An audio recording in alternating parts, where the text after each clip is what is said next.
and there was much rejoicing.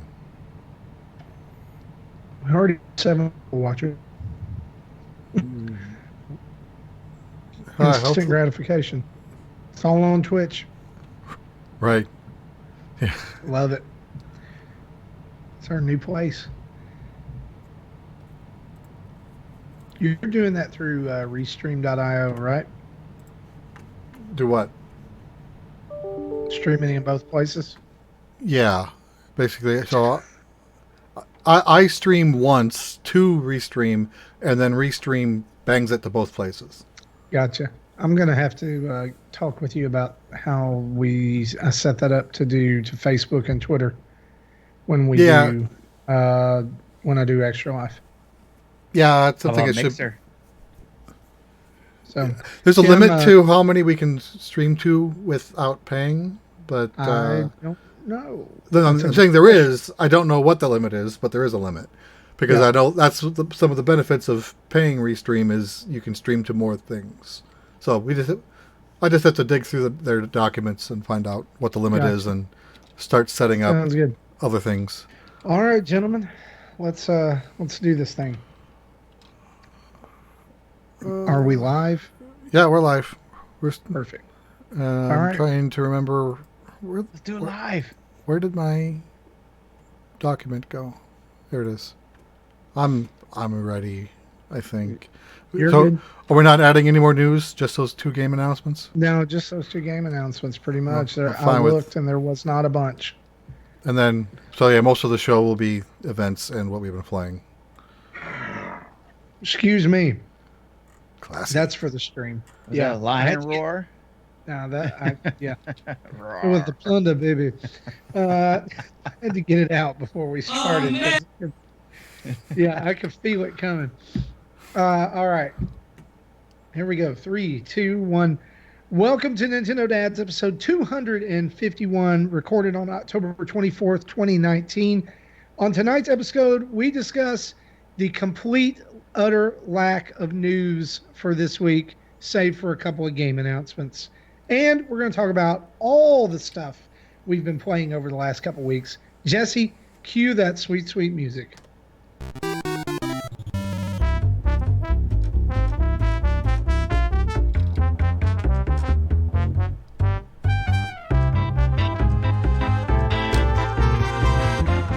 Hey, what's up, everybody? It's October 24th, 2019, and this is episode 251 of Nintendo Dads.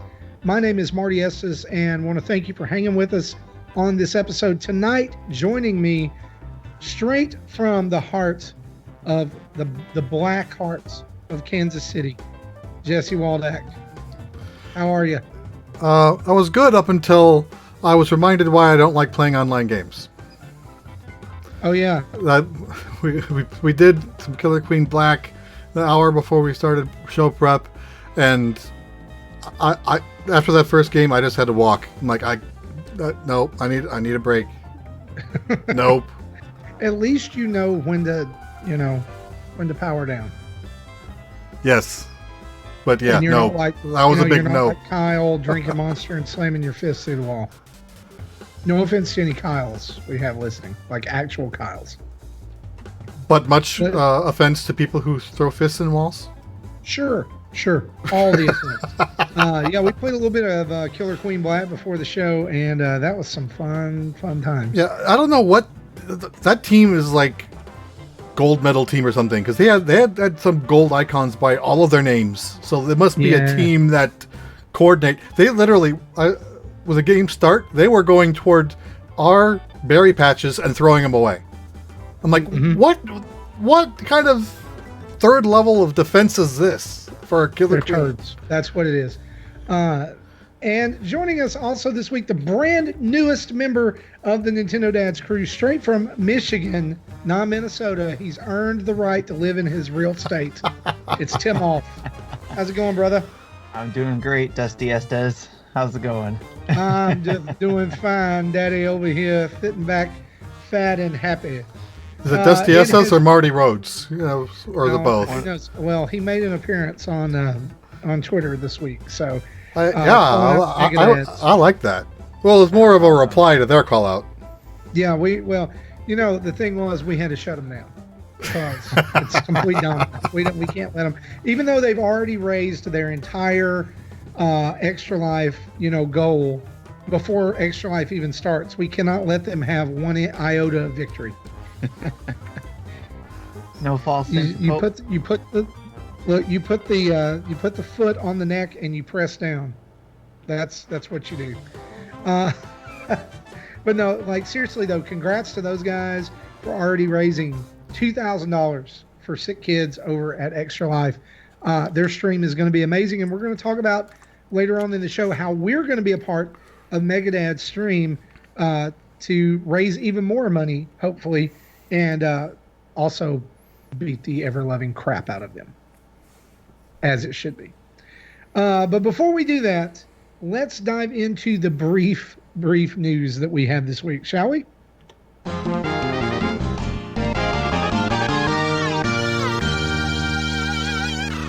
Yeah, that's the music I wanted to hear. Tim, who brings us our news? 7-Eleven? No. That's only if Justin's on. Okay. Dairy Queen. Not Dairy Queen, even though they have delicious ice cream. Wasn't it supposed to? Oh, okay. Patreons. Yes. Our good, fine flock of followers over at patreon.com/Nintendo Dads bring us the news every week by going over there and, even just for $1 a month, supporting us. Somebody in the chat I had to stop. I almost cackled. I'm sorry. It said one up box. Wow, it has been a long time. Wow, that's the show. That's a throwback. That's like a couple of years. It's like 3. But anyway, wow. But no, all you guys over at patreon.com/Nintendo Dads, thank you so much for your support. We love you guys and we appreciate you so much. And we want to shout out some brand new patrons of the show this week, as well as some returning patrons. And so returning to the fold, we want to say a huge thanks to Tech Mike and Brad Kaboski for jumping back in and being able to support us again. And also brand new supporters of the show, Andrew Collette and Brian Reese. And Andrew, guys, has signed up at the Patreon producer level. And so bravo, good sir. Bravo. And really, bravo to all of you. Thank you so much for your support. You make the show possible. You make things like streams and all kinds of other stuff go on. And speaking of streams, Justin wouldn't get off the stream tonight, which is why the show's a little bit late. And yes, this is me throwing him under the bus. Well, on the plus side, we started the show with more viewers than we've ever started before. That is true. And if we can do the bait and switch tactic every week, I think it'll work. But is it bait and switch if you tell them? Shut up, Jesse. Anyway, let's talk about a couple of real quick news items. Mario and Sonic at the Olympic Games Tokyo 2020 is releasing very, very soon. And it now has a demo in Europe. Not here. Not anywhere else. Just Europe. And so if you have a European region Nintendo Switch account, which is very easy to do on your Nintendo Switch, you can go on and go over there and download that demo and check it out. I've actually heard really good things about it. Yeah, I have no interest in the game. I've not had any interest in these Olympic Games since the first one on the Wii. But just because it's a demo, I probably will grab it and see what it's all about. Yeah, but I haven't done it yet. But I probably they will. didn't hook me until the 8-bit, 16-bit, retro events. Yeah, I'm wondering if those play like the old Konami track games. That'd be interesting to find out. Track and field and hypersports. I'm gonna have to download this and which I still want. I still want track and field guy in Smash. He's not happening. I promise. It's not happening. That maybe and Patricia Wagon. Those are my two. Those are the two characters I'm rooting for. Is that the final Smash DLC character, or the first one for the next round, needs to be Waluigi successfully trapping track and field guy in the assist trophy bubble and stealing his invitation. That's such a Waluigi move. That would be, come on, that would be really awesome. Good. Also announced this week, I'm excited about this. Persona 5 Scramble the Phantom Strikers, which is the Persona Musu game that is coming out on Nintendo Switch, now has a release date of February 2nd in Japan. Switch and PS4 version will be day and date, but unfortunately, there's no word on when a release outside of Japan will be. Jesse, if you're guessing, when are we going to see this stateside? Normally, as Persona games take a good year to localize. It probably won't take as long because it's probably, I don't think it's going to be as story heavy as the original Persona 5. So I'd like to. I still would like to see if we don't have a release by, but at least known release date by E3. I would bet we're going to get the release date at E3. Is that what you're saying, or maybe? I was thinking before E3, but I'd be okay with that being an E3 announcement. That would be a great announcement. As long as the game just loops Last Surprise on repeat through the entire thing, I'm good. Yeah, it's a fantastic song. I listen to that song in the car. Yeah, a lot of those Persona soundtracks are really fun. I'm hooked on it. Seriously, the Persona 5 has a fantastic soundtrack. Yeah, I watched the premiere stream. I think it was last night. They showed it. I'm hoping they subtitle it and release it so I can know what's actually being said. And I showed just do that and not have to worry about dubbing over voices and stuff. Well, I'm sure they're gonna dub voices for the end product. I just want to know what's in the trailer. Yeah. But I showed the link to that trailer to my son, and who likes that type of game. He played the Zelda game, he's played the Fire Emblem game, and he goes, that game looks fun, and it sounds like he's interested in it. It can't be. I will say this: it can't be any worse than Fire Emblem Warriors. Fire Emblem Warriors was god awful. So he liked. I did not enjoy it one bit. Yeah, he liked it. Hyrule Warriors, I loved, but there was just something about the Fire Emblem. It never grabbed me. I don't know. Just felt very bland. I have a low tolerance of those games. I remember I played the Zelda game through, and then I tried playing the Dragon Quest 1 on PS4 when it launched, and I got the first hour in and kind of gave up on it, and then I replayed. Yeah. I started over earlier this year, and still never finished it. I got to a point near the end game where it was like grind or stop, and I chose to stop because there was other games I wanted to play. Yeah. One last news item we want to mention again. This has been a very sparse news week as far as Nintendo stuff. Aladdin and the Lion King Retro Edition set is coming to Best Buy December 10th, which means it will release almost 2 months later than the original release of the game. However, this bundle includes an exclusive poster, a retro-style manual, and a Nintendo Switch cartridge with the Aladdin and Lion King games. Also, alternatively, you can get these games in a real, not a real, because it's gold, like a re-release version Super Nintendo cartridge for $100. That's in other words, you've got to really like Lion King, right? Or really like collectible games that you'll never actually play. Yeah, I was thinking back today about they did this with Mega Man 2 and like a transparent NES cartridge. It was blue, and I almost bought it. Like, seriously, I almost bought it. And then I thought, how stupid is this? Well, not stupid. Let me rewind. It's not stupid. If you love it and you want to spend your money on it, I don't guess it's stupid. It would have been a dumb decision for me. It would not have been a good decision for me to do that.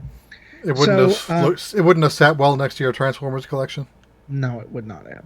And if my wife had found out I had bought it, I would be sitting here right now and I would have no skin. It would just be like musculature and a skeleton, if the musculature survived the nuclear blast of her wrath. Well, then you're ready for next week. Yeah. What's next week? Halloween. That's true. That's true. Spooky, scary skeletons. It's a week from tonight, so we're It recording on is. Halloween. We are. I think We so. may need to talk about that. Unless we reschedule. We may need to talk about that. Guys, you see, look, this is how we make the donuts around here. One other news item I want to mention, and that is, it's a bit of news, but it's also a bit of community stuff. Our Extra Life stream is coming up, and it is going to be November 7th through the 9th. And you're like, that's 48 hours. Yes, we know that. That's 48 hours for us to meet our goal.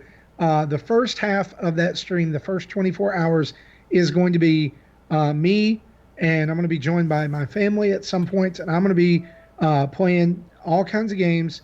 Thursday night, Thursday night, November the 7th, starting at 6 p.m., with a pause to record the podcast that night, and then continuing on until 6 p.m. the next day. When I'm done, Jesse's going to hop in, and he is going, Uncle Jesse's Jackbox Games Party is what he's going to do, and he's going to host some Jackbox games for you to play, and you can still donate to the stream, donate to the Nintendo Dads team during that time. And then after he's done, Justin is going to take over for an additional 24 hours, and he's going to continue the stream and continue to raise money. Now, how can you help us out? Well, a few ways. All right, number one, you can go to extra-life.org and search for Nintendo Dads, and our team will pop up, and you can make a donation. Right now, our goal is $2,222. And Tim, am I right on that? Yeah, $2,222. My goal personally is to raise $2,000. So if you want to donate to me and help me get closer to that goal, that would be fantastic. You can already pre-donate, and the money will be debited out of your account eventually once the stream completes. Now, you may see on the internet that Extra Life is going to be like November 2nd. It really is that day, but we can do it anytime we want to. And that date, it just does not work for me personally at all. And so we always go kind of a week later than the official date. But we're going to be playing some different things, and we're going to announce tonight on the show some goals that we have for the stream. All right, and so I'm going to go ahead and announce tonight the $1,500 goal, which is brought to us by our good friends over at our Discord channel and our patrons, specifically Cat Janitor. All right, and so he came up with this. He suggested this, and he asked if I made $1,500 in the stream, would I stream Diddy Kong Racing live? And I said yes. Now, if you're a new listener to the show, I don't know that there's a video game that I hate more than Diddy Kong Racing. It is a garbage fire rolling downhill covered in cat crap and I don't know, whatever. Yeah, boo me. That's fine. I'll be the heel. All right. I hate Diddy Kong Racing. Do you have the connections to stream an N64 game? Or? I do, because Cat Janitor sent me the game and an HDMI converter for the Nintendo 64.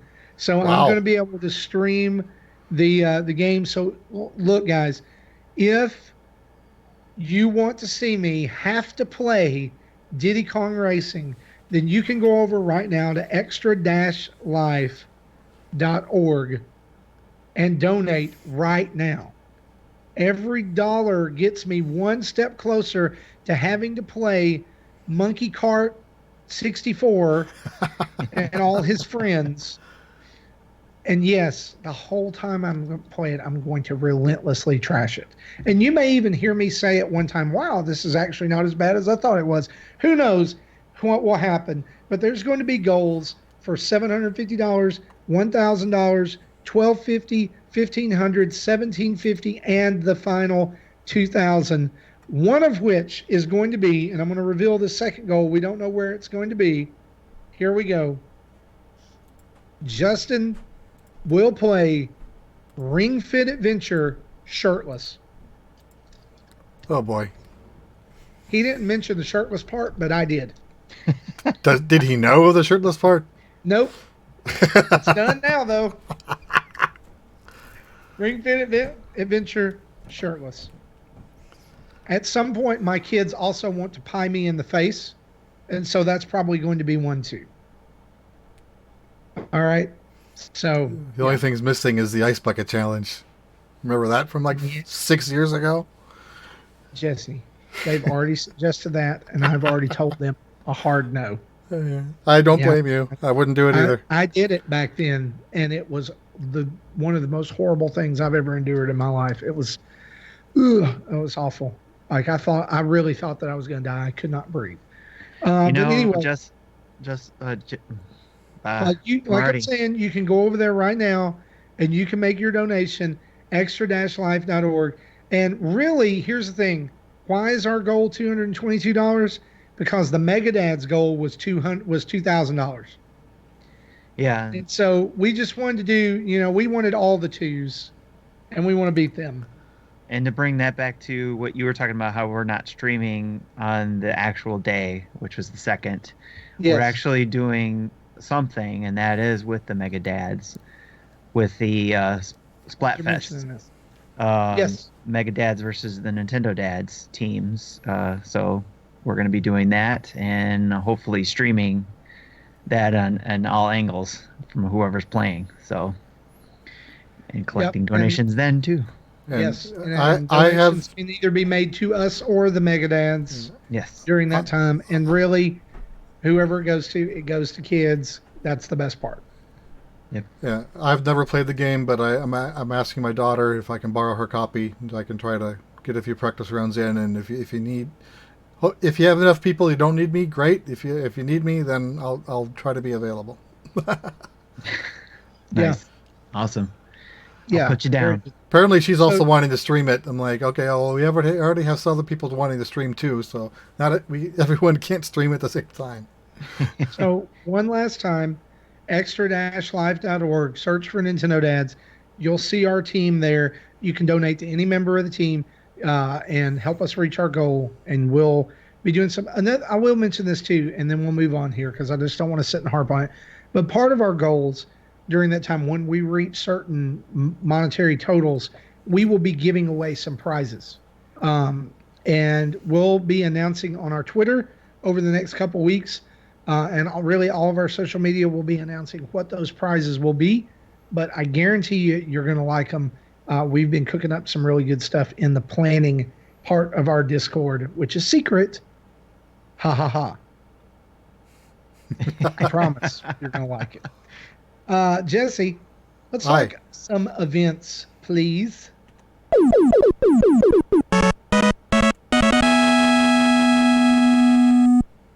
All right, guys, told you news was going to be short. Tons of stuff going on, though, for events.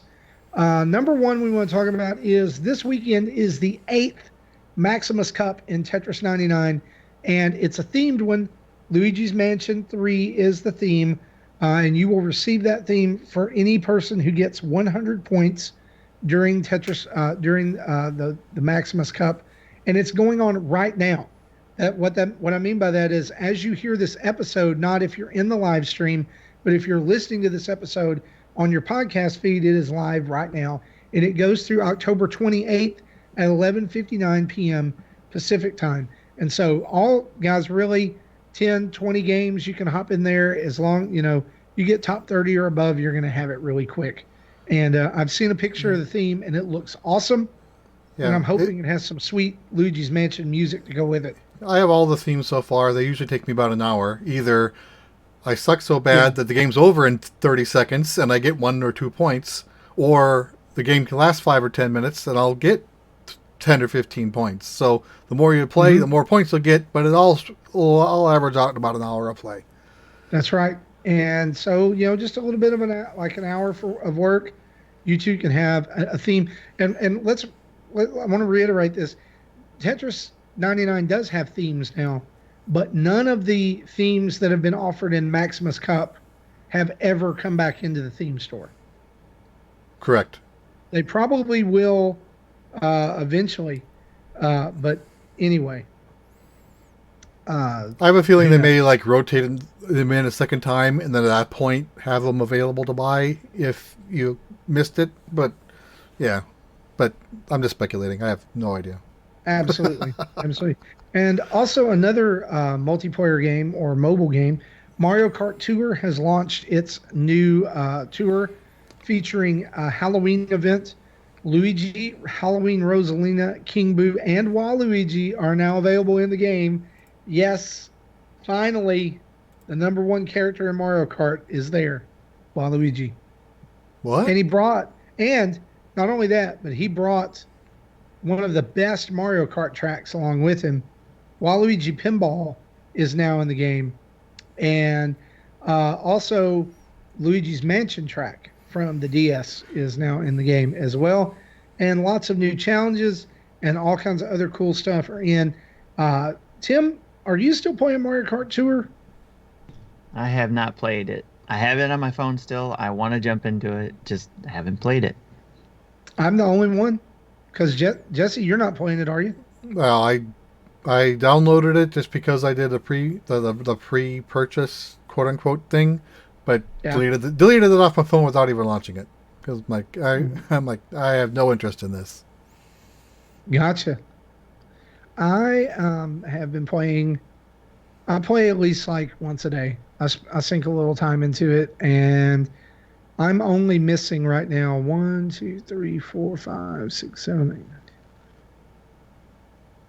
I'm only missing 18 drivers, and most of them are like the high level drivers.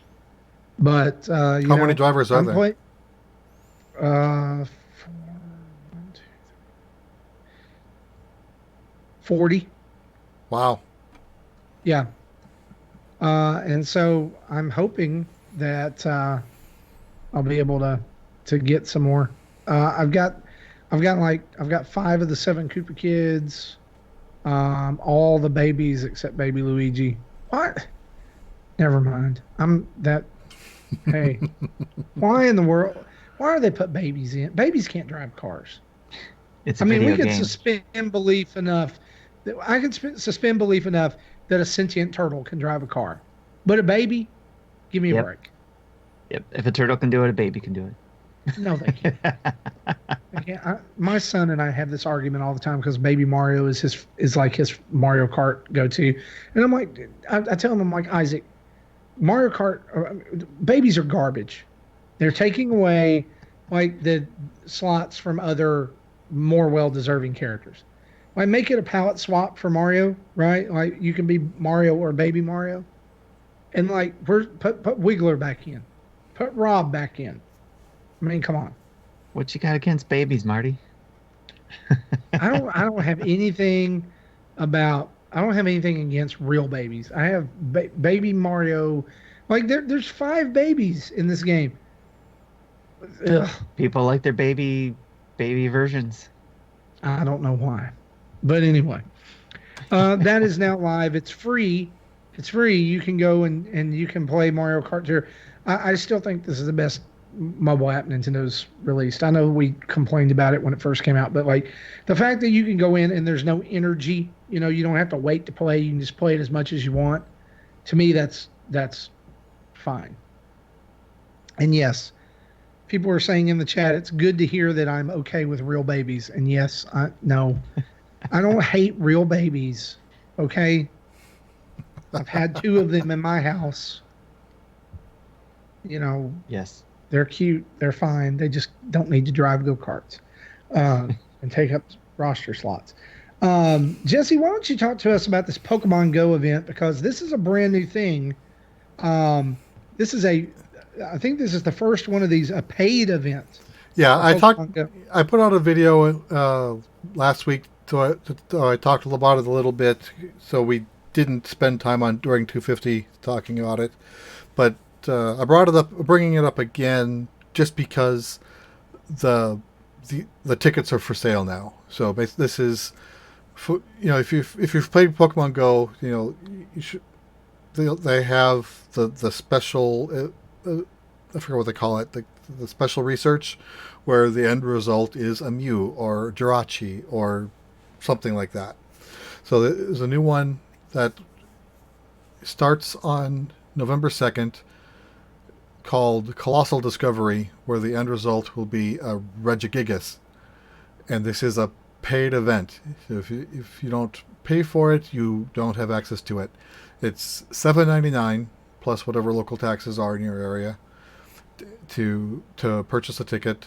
And when you do so, when the event starts, you'll receive a Unova Stone, a Sinnoh Stone, an exclusive avatar pose, and then up to 10 raid passes. But instead of giving you like 10 premium passes like you would ordinarily buy, they dole it out as like the free daily pass, but you can get 10 of them in that day. So if you don't use them, you lose them because you can only store one at a time. The event itself will run from 11 to 7 on the 2nd.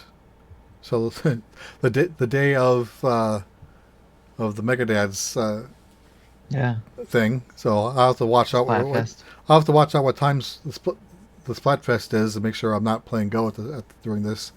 But the event goes from 11. Okay, so I can probably take a break from that. So the event goes from 11 to 7. If you have not completed the event by 7, you can still finish it later, but it may be more difficult if you don't have access to all the raids. And if you are still raiding after 7 and you haven't used all 10 of your passes, then again you lose them. So you have to claim all 10 passes before 7 o'clock. And there's a related event from the November 1st through the 4th. I think 1 p.m. Pacific to 1 p.m. Pacific on those days. So for those 3 days, they're going to have Regice, Registeel, and Regirock out in raids. I think that you have to have at least one of each in order to finish the Regigigas event, but I don't know the full details and probably won't know until that day on when I see what the tasks are. So I guess I wanted to ask you all, what do you think of this being a paid event only? Would you participate if you were a Go player? Would you buy, or is the asking price too much, or what's your thoughts? I think it depends on how many times they do these paid events. Right. Right now, this is the first one in 3 years, 3 or 4. Yeah. But again, how I guess I think where we see this leading is, if it does well, you're obviously going to have more paid events. Right. And I don't just mean like more number paid events. I mean more frequent paid events. And so I think they've got to be careful here. I think it's smart of them to do this because they've gotten a 3-year user base, right? Right. And Pokemon Go is still making them money hand over fist, right? Yeah. In the last year, I think they've had more people playing since launch. Like they dropped users and then brought them back when they did the revamps of the gyms, added PvP. Was the fest in Chicago a paid event? Yes. Okay. But that was also geographically limited. So right. So this is the first worldwide paid event. Yes. Okay. I mean, I just want to make that clear before we get actually, right? Right. People in Chicago were able to get Jirachi before everyone else. And so... Well, if you could connect. Because didn't that go terribly? The first year, I think they improved in subsequent years. Right. But yeah, I know a few of the people in my rating group went to Chicago, got their Jirachi. So when they did the Jirachi event that's available for everybody, they basically just get bonus candies so they can power them up if they want to. Right.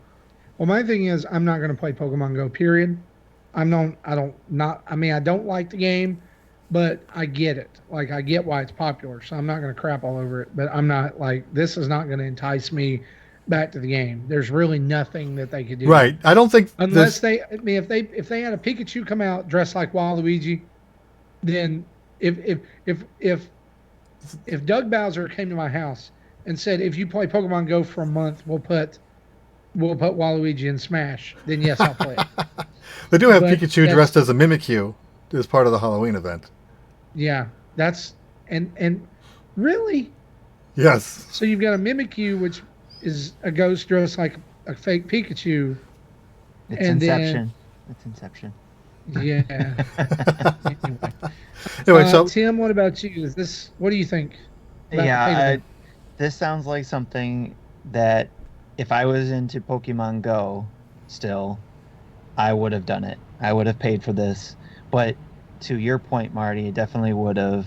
I would have done this the first time, probably the second or third time. But then if they kept going with it, then I probably would have been like, okay, I got to back off. $8 a pop. But yeah, if I was still into it and probably really into it, I probably would have done the Chicago thing and all that stuff too. So I could see this totally being, if you're into it, definitely buying it for $8. Yeah. Obviously I still play Go. I talk about it a lot. I don't like travel. I don't like crowds. So I have not had any interest in going to Chicago. So the fact that this is basically my first special event that I can participate in, I'm looking forward to it. I think $7.99 is probably a little steep for just being a one-day thing, and the fact that I'm playing on 2 accounts, so I actually paid it twice. So yeah, I'm doing it the first time. Depending on how it goes, on subsequent times I'll have to weigh in whether I want to go through that again or not. We'll find out. We'll find out on the third how I felt about how the second went. Yeah. Yes. Hey, I just want to break in right here and say this. I want to send a big shout out to a good friend of the show, the Nintendo Guru, Bobby Pauls. He was on last week for episode 250. Bobby's in the hospital right now. With kidney stones and is in a lot of pain and is hurting. And so you glitched out there. Can you repeat that last sentence? Kidney stones, you said? Yeah, he's got kidney stones and a lot of pain, hurting. He last update was 3 hours ago. He said they'd given him some pain meds and he wasn't hurting, but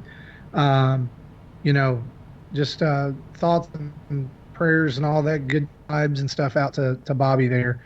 That sucks. And he's been having some problems there for about a week or so, and glad that they're finally getting that figured out. But you guys definitely go over and check him out as well from last week. Check him out on episode 250 if you didn't. But also go over and check out his stuff over at his channel as well. Before we move away from this, I just wanted to add that for people who didn't want to pay the money, so will not get the Regigigas through this event, they will be having Regigigas as the new EX target starting in late November. So this is just the chance to get it early. Wow. So I mean that's actually pretty nice of them. Yeah, they could have squatted on this. Is there a greater chance of getting it if you pay, whereas you might not get it at all later on? Yeah. So with the event, as long as you finish the event, it will be guaranteed. It'll be a guaranteed encounter and guaranteed catch. Gotcha. Okay. In order to get it through an EX raid, you have to get invited to an EX raid first of all. You can't just show up. So you have to raid at a gym that's EX raid capable and just hope you get the invite. And then once you get the invite, do the event. There's still a chance that it could just always break away the walls and eventually run away when you run out of balls. Okay. Cool deal. Well, that is all of our events for this week. Let's spend some time, and this will probably be the majority of our show this week, talking about what we've been playing.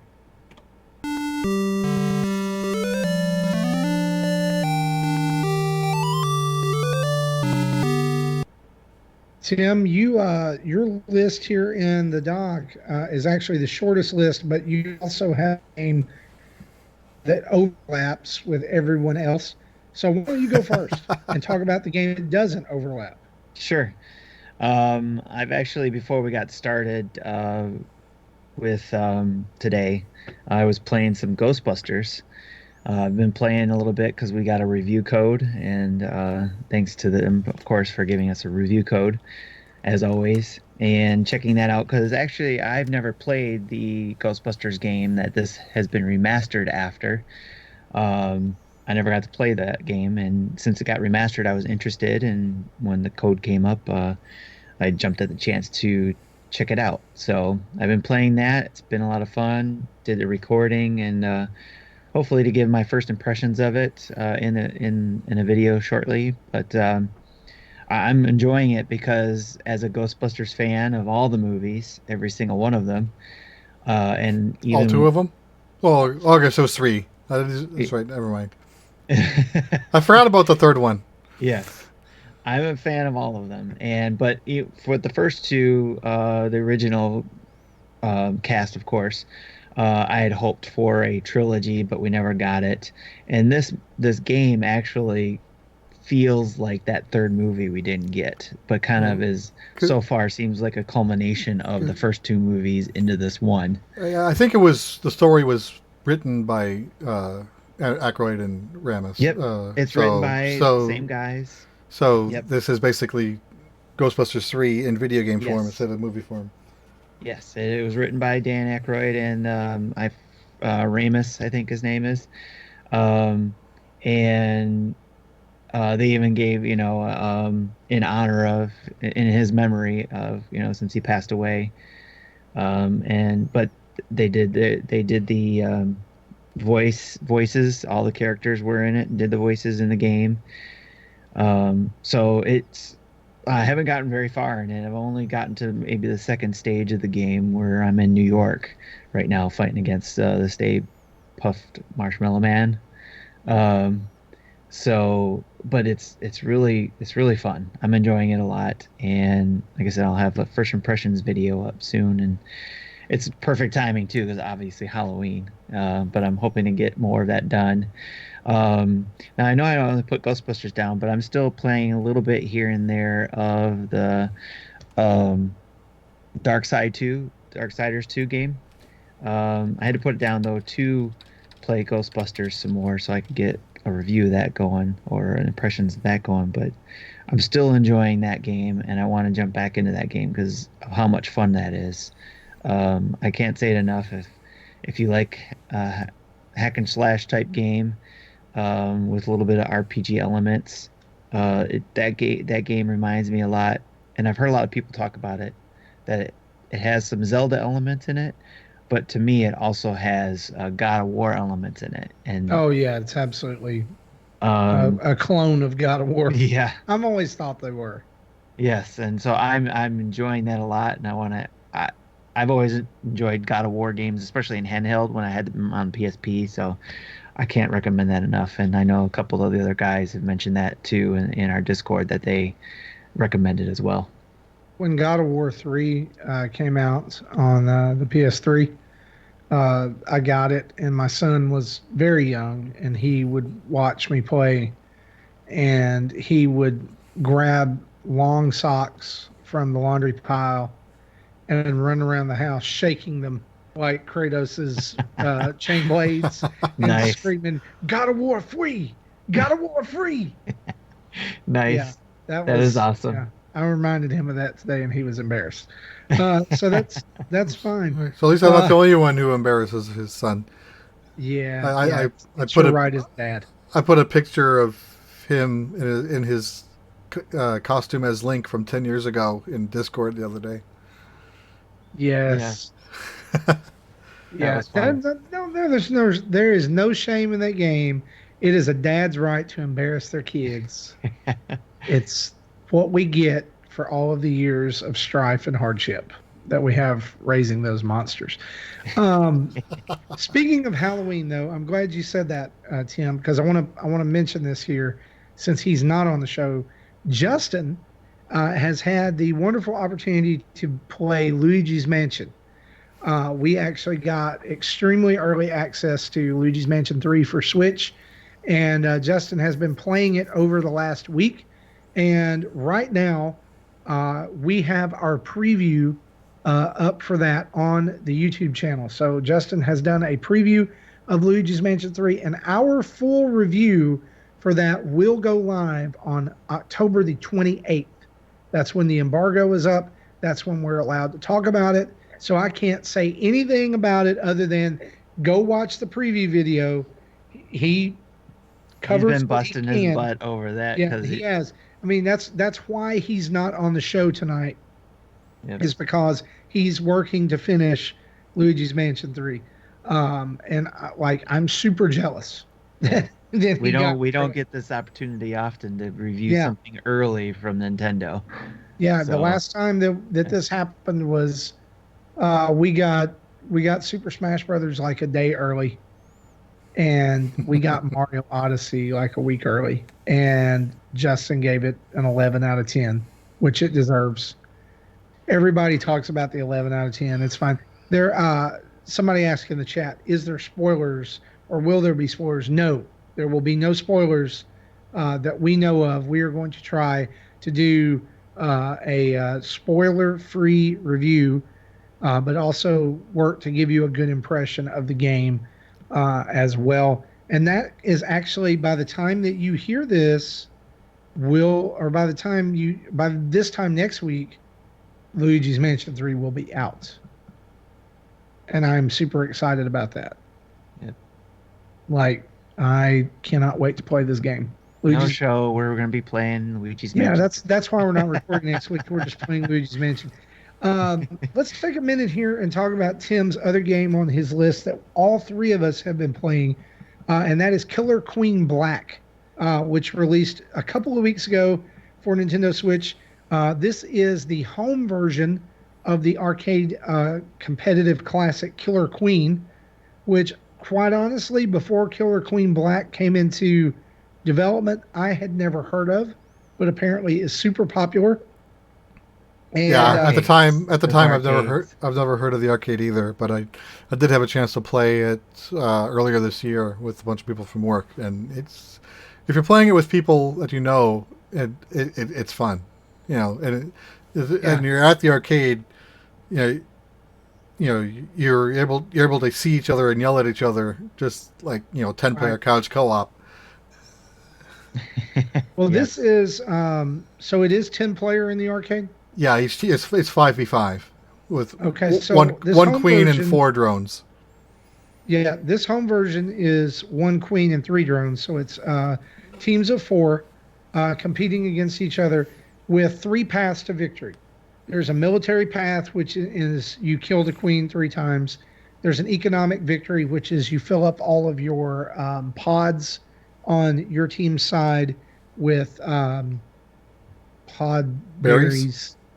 Berries or pollen, whatever you want to call it. And then there's also the snail victory, which is where one of your drones rides a snail all the way past the finish line on your side. And we've played this for the past 2 weeks before the show, and it is a ton of fun. Tim, how would you describe this game for people? Like if somebody asked you, how would you describe Killer Queen Black? A little bit of Joust. Okay. And well, I would say the basis is Joust with a bunch of guys probably got together drinking, saying, "Hey, wouldn't this be fun if this was multiplayer?" And then just went crazy with it. So I definitely get the Joust reference. Yes. The only way that I've been able to I think to like settle on something is arena combat. Is that because you're in this map like a Dota, but not? It's one screen, and you can wrap around, bottom to top, top to bottom, left to right, and it is just Mario Bros game. It's chaos. Yeah. Because and really, like what I found in playing it is you can't concentrate on everybody else. You've got to be busy doing what you are doing, and you might just win by surprise.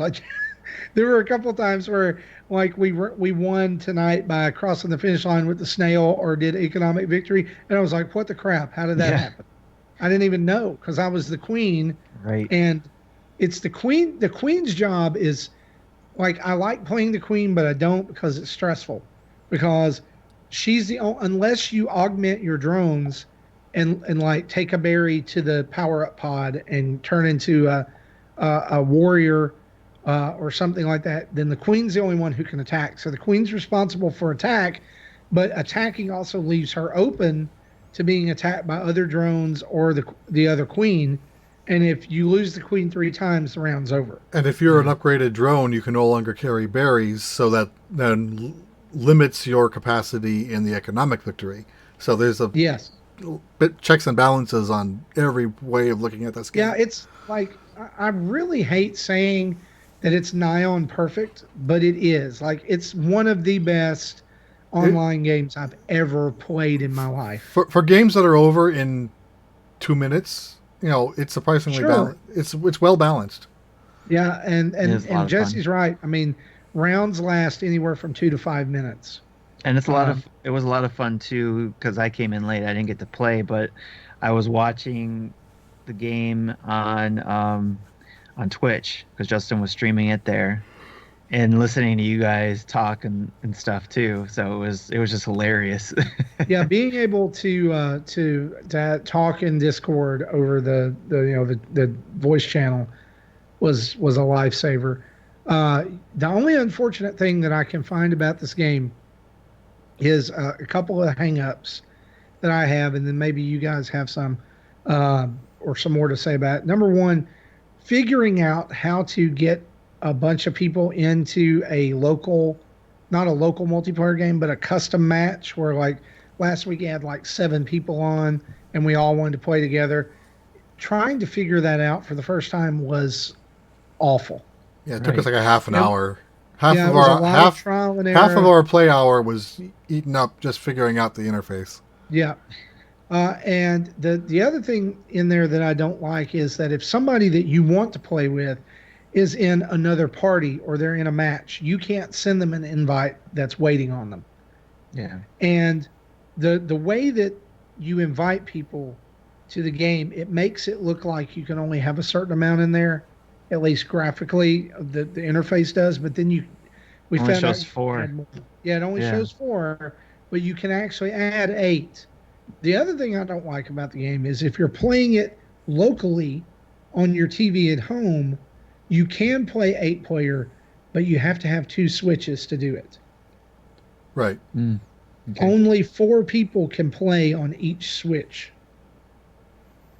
So I you think can do. I think that may have to do with limitations of the number of controllers that a single switch can handle, right? What I heard was they limited it because they did not want people running away from the arcade version. That too. Because here's the Makes deal. sense. You don't need, you can play Smash 8-player, right? Oh, true. And you don't need all the buttons. Like, you don't need all of the buttons on the Joy-Con to play Killer Queen Black. The Right. Queen, Yeah. I think, is the most complicated. I didn't think of Smash. And she gets an attack button and can dive, and gets a fly button. Yeah, I But remember. it's the same.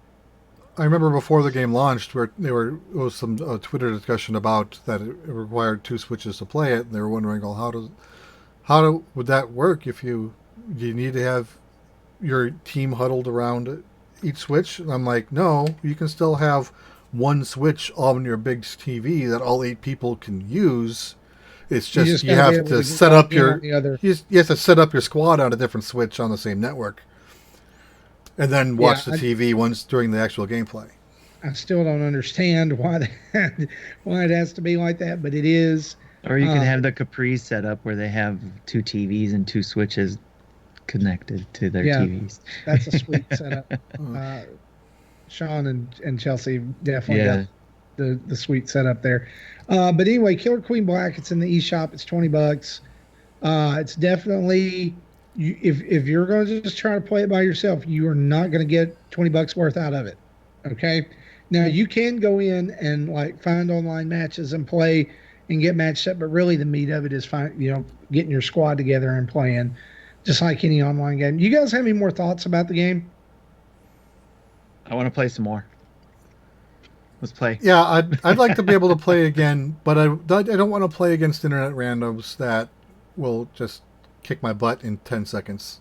Because that's Next exactly week, We need 8 we'll say players right now on the show that probably not next week because it's Halloween, but the week after that, the hour before getting ready to record the show, we're going to try to do Killer Queen Black from now on.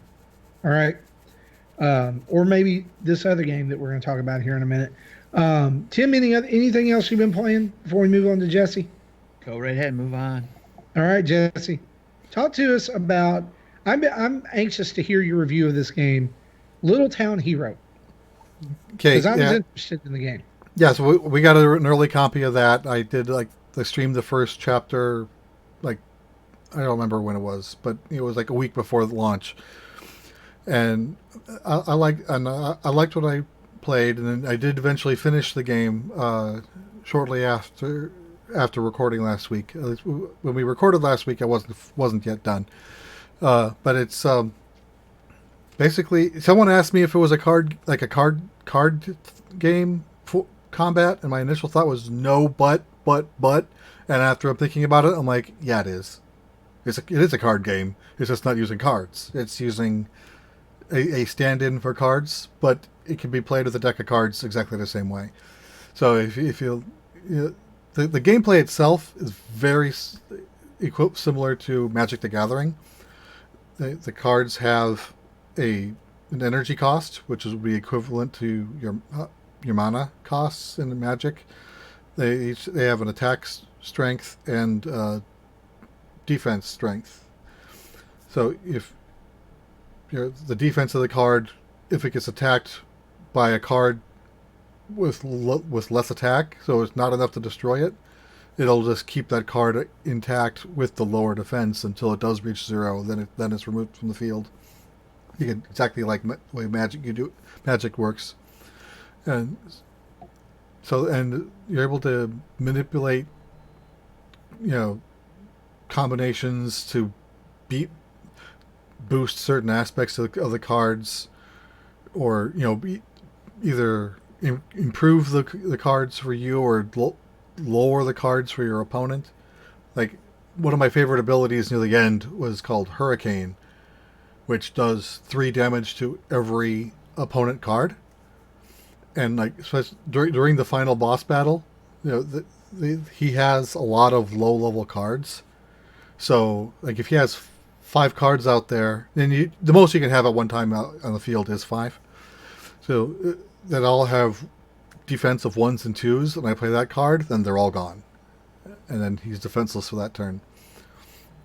So ultimately, when you do a boss fight, you have 3 hearts. Your opponent has 3 hearts, but they're shielded with so many additional points. They call it guts. So you have to try to take away all your opponent's defense cards while you still have an attack card available at the end of the turn. Then you can attack the guts. And if the guts are down to 0 and you do an attack, then you take away a heart. And then the guts shield comes back, and you repeat the process until you're able to finally win. So the boss fights can be long. It took me like a half an hour to do that first fight, and I think some of them took most of an hour. And the cards in your deck are fixed; they don't change. But during the boss fight, it's like on a playboard, like say Mario Party. And if your friends, if you go onto the same square as one of your friends from the story is, they can give you a boost, or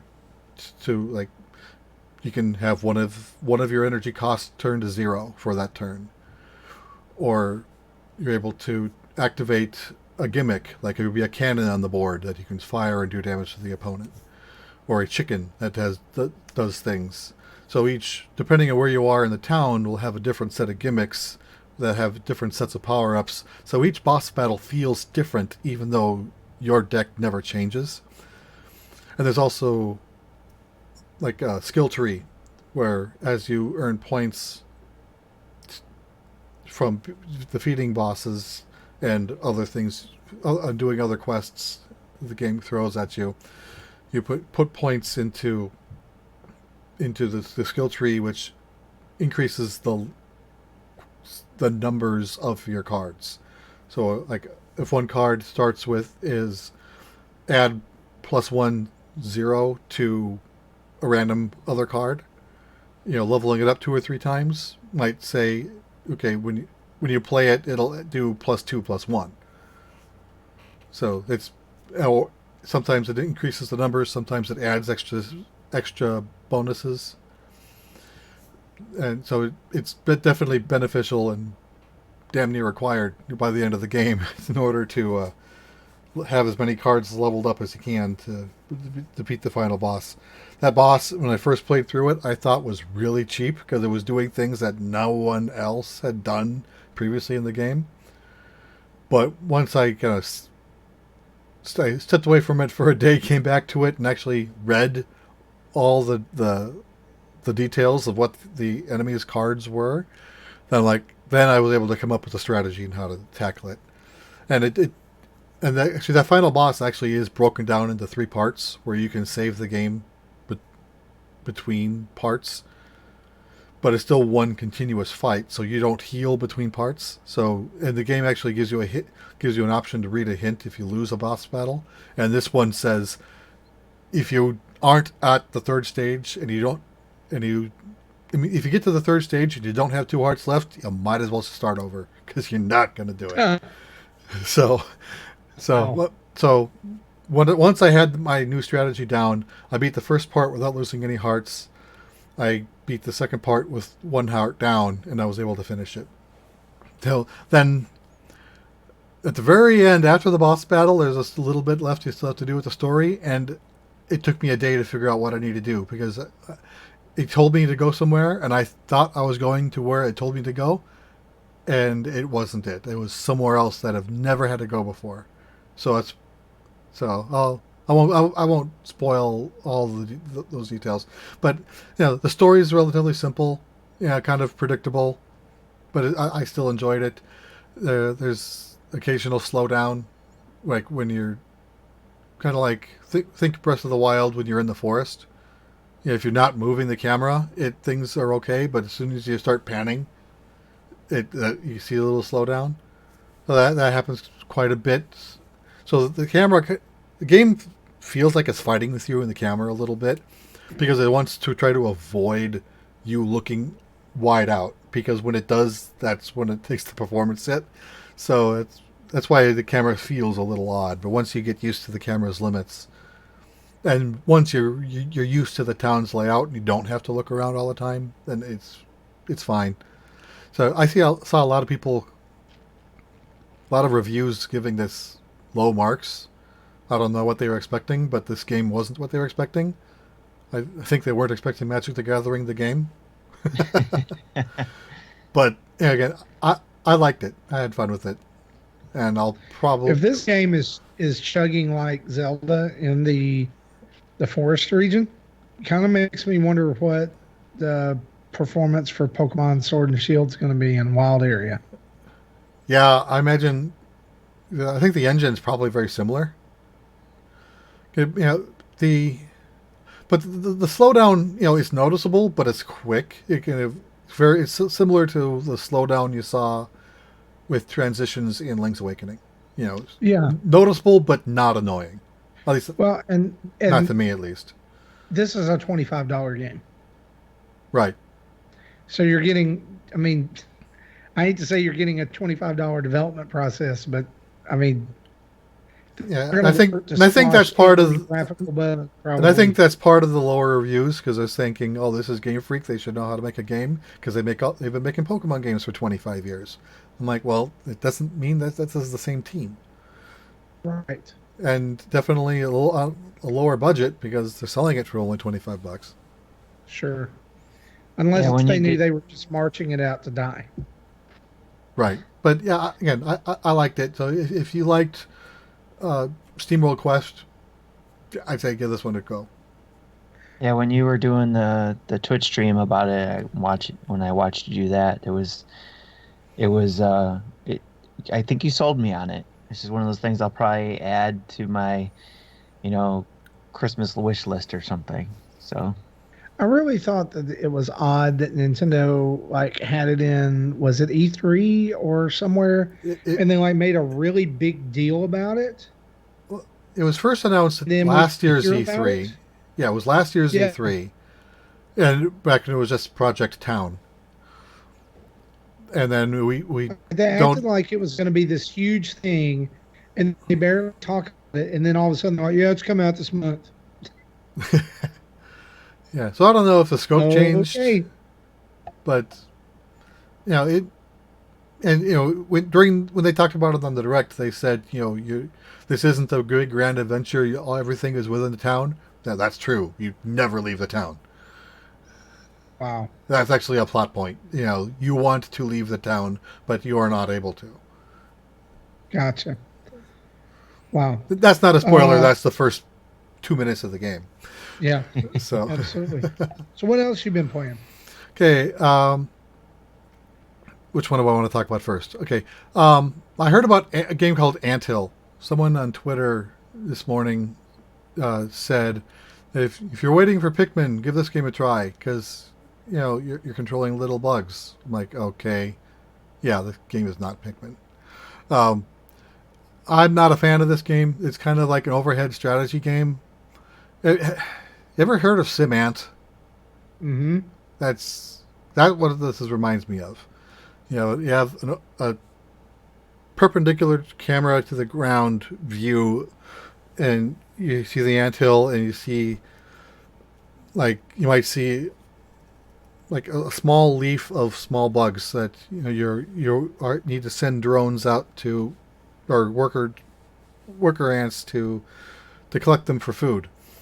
It costs 5 food to make a worker. It costs 10 food to make a, I forget the term they use, but I think a fighter ant, because the workers won't defend themselves; they'll run away. So you need fighter ants to do the fighting of from bigger creatures, and you do have to draw paths starting at the anthill to where you want the patrol route to be, for whether one color for the worker, another color for the attackers, and you're supposed to like have enough attacker around where the workers will work to try to protect them. But when the attackers kill another bug, they turn into a carcass, which the workers can then also bring in for food, in addition to what starts in the ground. So as you're moving, there's a balance which I haven't figured out, and probably will never figure out because I don't think I'll put much more effort into the game. So as you move your workers to collect the new carcasses from the previous fights, you then have to redirect where the fighters are going because you have to change where they have to protect, and that's a lot of work for like a 2-minute round that is over before you're ready for it to end. And then it's like tower defense where the enemies come in waves. And I'm not a fan. If I don't know anyone who actually liked SimAnt, but if you liked SimAnt, you might want to give us a look. It was it's on the cheaper side. I think it was this a $15 game? I don't know, I bought 3 games today. 2 of them were 15. I don't. I'll check when I can. Okay. Another game came out last week and bought it last week, but didn't get a chance to start it until a few days ago. Was One Night Stand. It was mentioned in a direct. yeah, I've heard about this one. Several months ago. It's kind of visual novelty, and like one playthrough is like maybe 20 or 30 minutes. and to get to an ending. So you're able. And there's like 12 endings, right? Yeah. From what I understand. Yeah, I think I've unlocked 3 so far. Okay. So you basically you start off with the hangover of the century. You don't remember anything from the night before.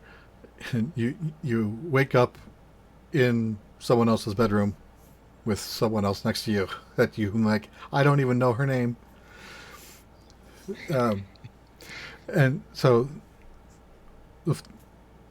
the game gives you decisions of what you do, and based on what decisions you make, determine what ending you ultimately get.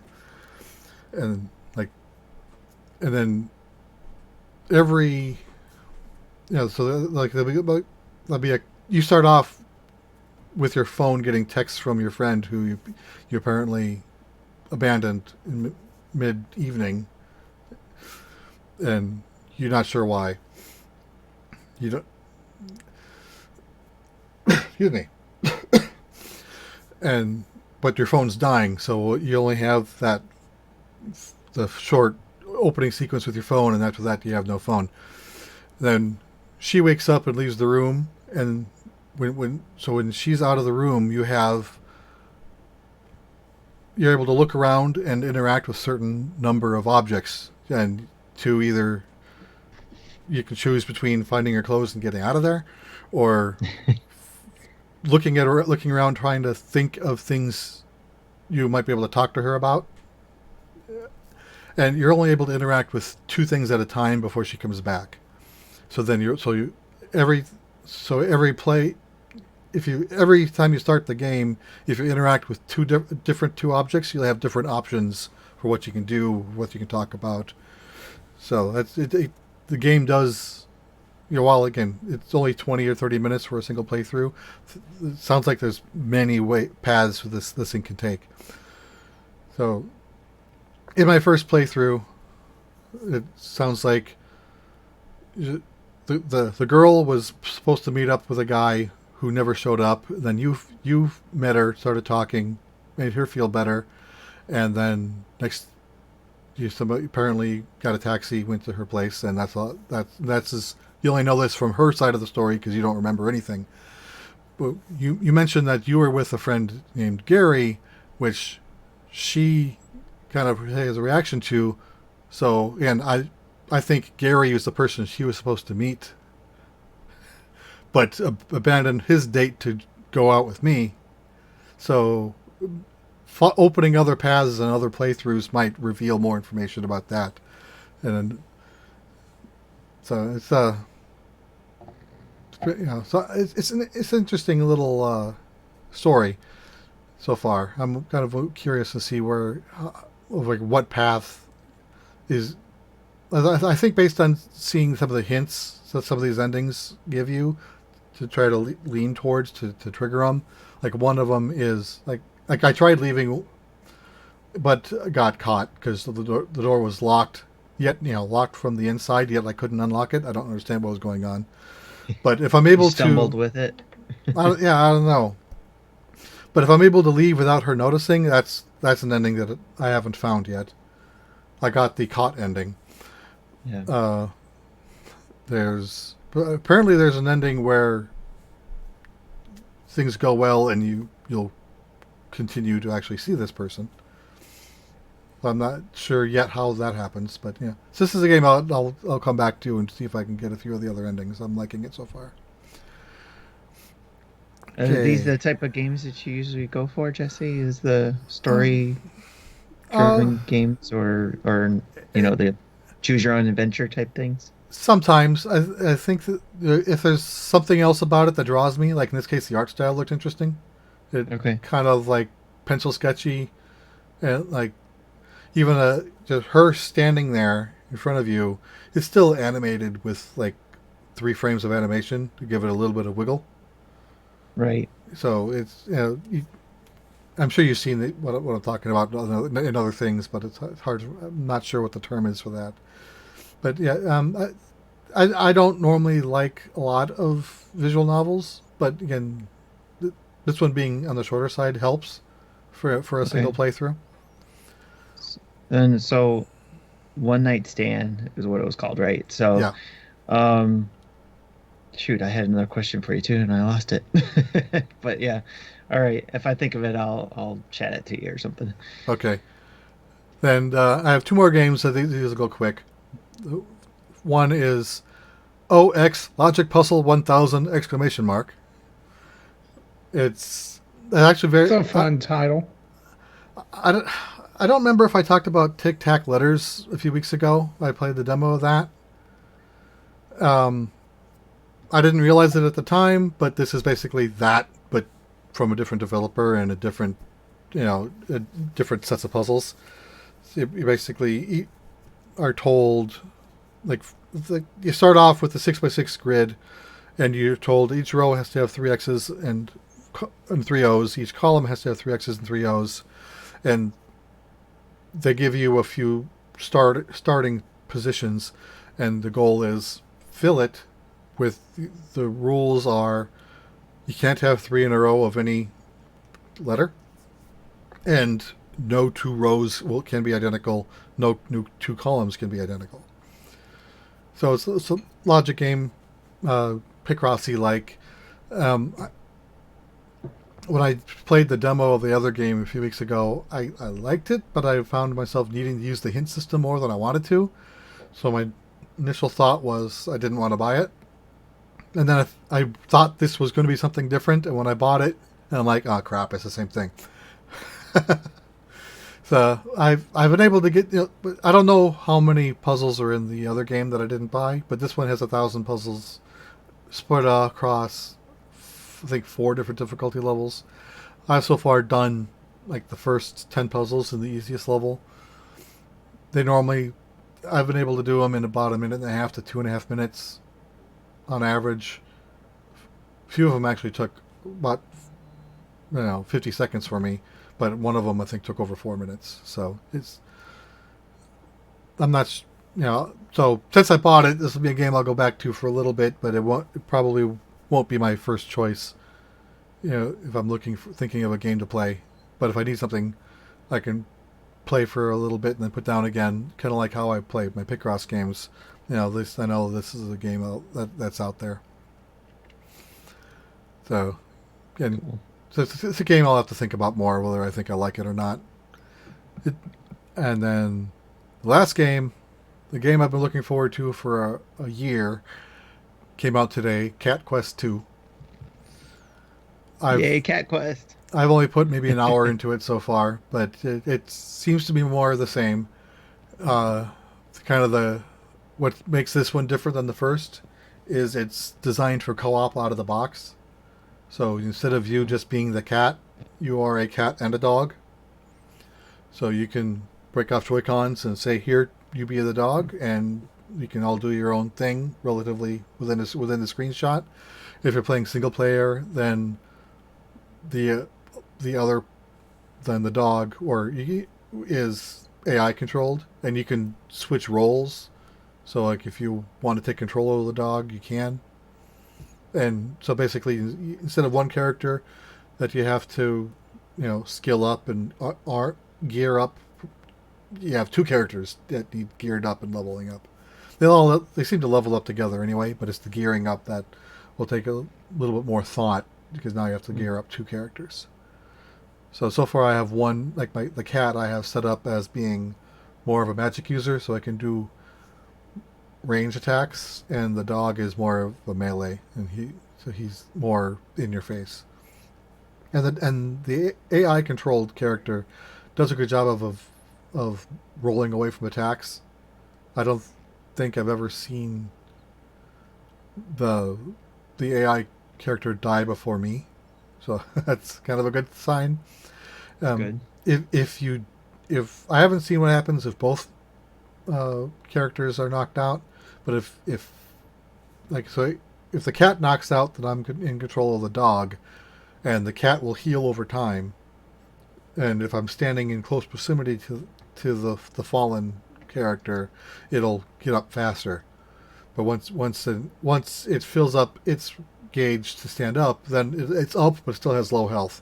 So it's not like 100% revival. It's just stand up and get out of here thing. So you're able to. So the one that's standing can help the fallen one get up faster. And cat puns all over the place. I wouldn't expect anything less. Yeah. Like they actually. See, I put this on Twitter. They made a joke regarding a cucumber. They said, Nice. By order Cats of and cucumbers, yes. By order Makes of sense. King Lioner, all mages must be persecuted and tied to a cucumber. And The important question, though, Jesse, is this: can you pet the dog? I don't think you can yet. I don't know. There are there are other cat and dog NPCs. I don't think I've been given the option to give or receive pets. This is a bad game. Unless No you one's good. unless you consider petting a dog on the top of the head with your sword, petting. Bonk. Yeah, that's more of a bonk. So you recommend this? Yeah, if you like the first game, this is more of the same and more. So I'm liking it so far, and I plan on playing through this one. Cool. I don't remember how long the first game was, but I do remember. I think I was like into the level 60s or 70s at the end, so it's not a short game. And so an hour in, I think I'm level 11 or 12 now. Yeah. And I found dungeon entrances that tell me that I should be level 17. So there seems to be more of a hub world. So what brings me to different islands on. So it's not just one big landmass; it's smaller islands, and you start off on something really small, but the first major island is still a good size of area to traverse. I haven't seen everything yet in that first hour in that first island, but once I finish what I'm doing in the first island, I can go back to the hub world area and get access to the next island. Cool. Based on the iconography I'm seeing in the hub world, might be 6 or 7 different islands, like how that I'll have access to at the end. All right. I just want to talk about a couple of quick games here. I've been playing the Jackbox Party Pack 6, which we got from our good friends over at Jackbox Games. And happy to report it is very good. Way better than Jackbox Party Pack 4. I felt really that one had a few more stinkers in it than normal. Jackbox Party Pack 5 had a couple of weird ones. Zeeple Dome, I'm looking at you. That just did not work out. But this one was hyped up big because it was the return of Trivia Murder Party. And Trivia Murder Party Part 2 is a part of this party pack where the murder party killer has taken over a hotel. And it's basically Trivia Murder Party with a new coat of paint, new questions, and new challenges. If you've played Trivia Murder Party, you know that at the end, even if you die during the game, you're a ghost. You can still get points. You can still answer questions. And at the end, you can steal somebody's body and ultimately win the game. It is exactly the same for this. But the presentation of it is just really cool. It's hilarious. And so if you like Trivia Murder Party, which I know lots and lots of people did from Jackbox Party Pack 3, then this is worth the cost of the pack alone. Okay. Oh, nice. The other games. I want to play this game. I haven't had a chance to yet. I was hoping to get some time in this weekend with it, but I couldn't find any friends to come over.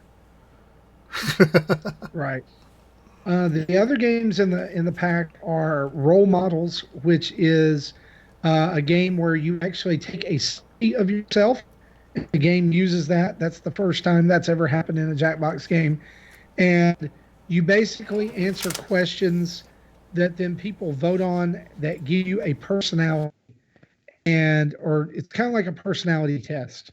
And as that happens, you gain points if you're right about people, and if you're the more right you are, the more points you get. It's okay. It's not the best, but it like we enjoyed it enough that we will definitely play that one again. I'm gonna skip one in the lineup and I'll come back to it because it's like the least favorite one that I have, and I'll talk about why. Also on this is Dictionarium, which is a game of making up definitions. And I thought this one was really good. You get a word that's just a made up word. Like ours was Twilute. It was TWILLUTE. And so everybody makes up a definition for it. And then you vote on the definitions and you get points based on that. Then you use the word in a sentence and everybody votes on that. And then you come up with a synonym for the word and you use that and everybody votes on that and it's the end of the game. And so it's, if you're a wordy person like I am and like my wife is, like we like word games, then this one's really good. And she beat the mess out of us in this game. She had some really good stuff. But there is a game in this party pack that I like better than any Jackbox game I've ever played. And I feel like it's a dark horse. Like I feel like people are not going to see this one and really get it until they play it and get how genius it is. But there is a game, the last game of the pack, called Push the Button. All right? The premise of the game is that you have been awakened from cryosleep on this spaceship that you're on, and a number of people in your group are aliens. And they're trying to round up all the humans and eject them from the ship so they can take it over, right? But what you're trying to do is you're trying to figure out who the aliens are. And the way that you do this is by putting people in your group through a series of tests. And it sends prompts to your phone, but the aliens get a weird prompt while the humans get the real prompt. And you cannot talk during it, but you can talk at the end. Like you don't reveal who you are, so it's this hidden traitor game. And when you start learning it after a few rounds, you'll have all these answers and it keeps a logbook of it on your phone and you can go back and look at everybody's answers and see who you think the alien is. And at that time you can push the button. And what the button does is that it allows you to accuse a member of the crew for being an alien, and then they get segregated from everyone else. And then everyone votes on whether they think they're an alien or not. If it's unanimous yes, and you don't get to vote if you're the one who pushes the button, because that's pretty much your yes vote. If it's unanimous vote yes, you jettison that player.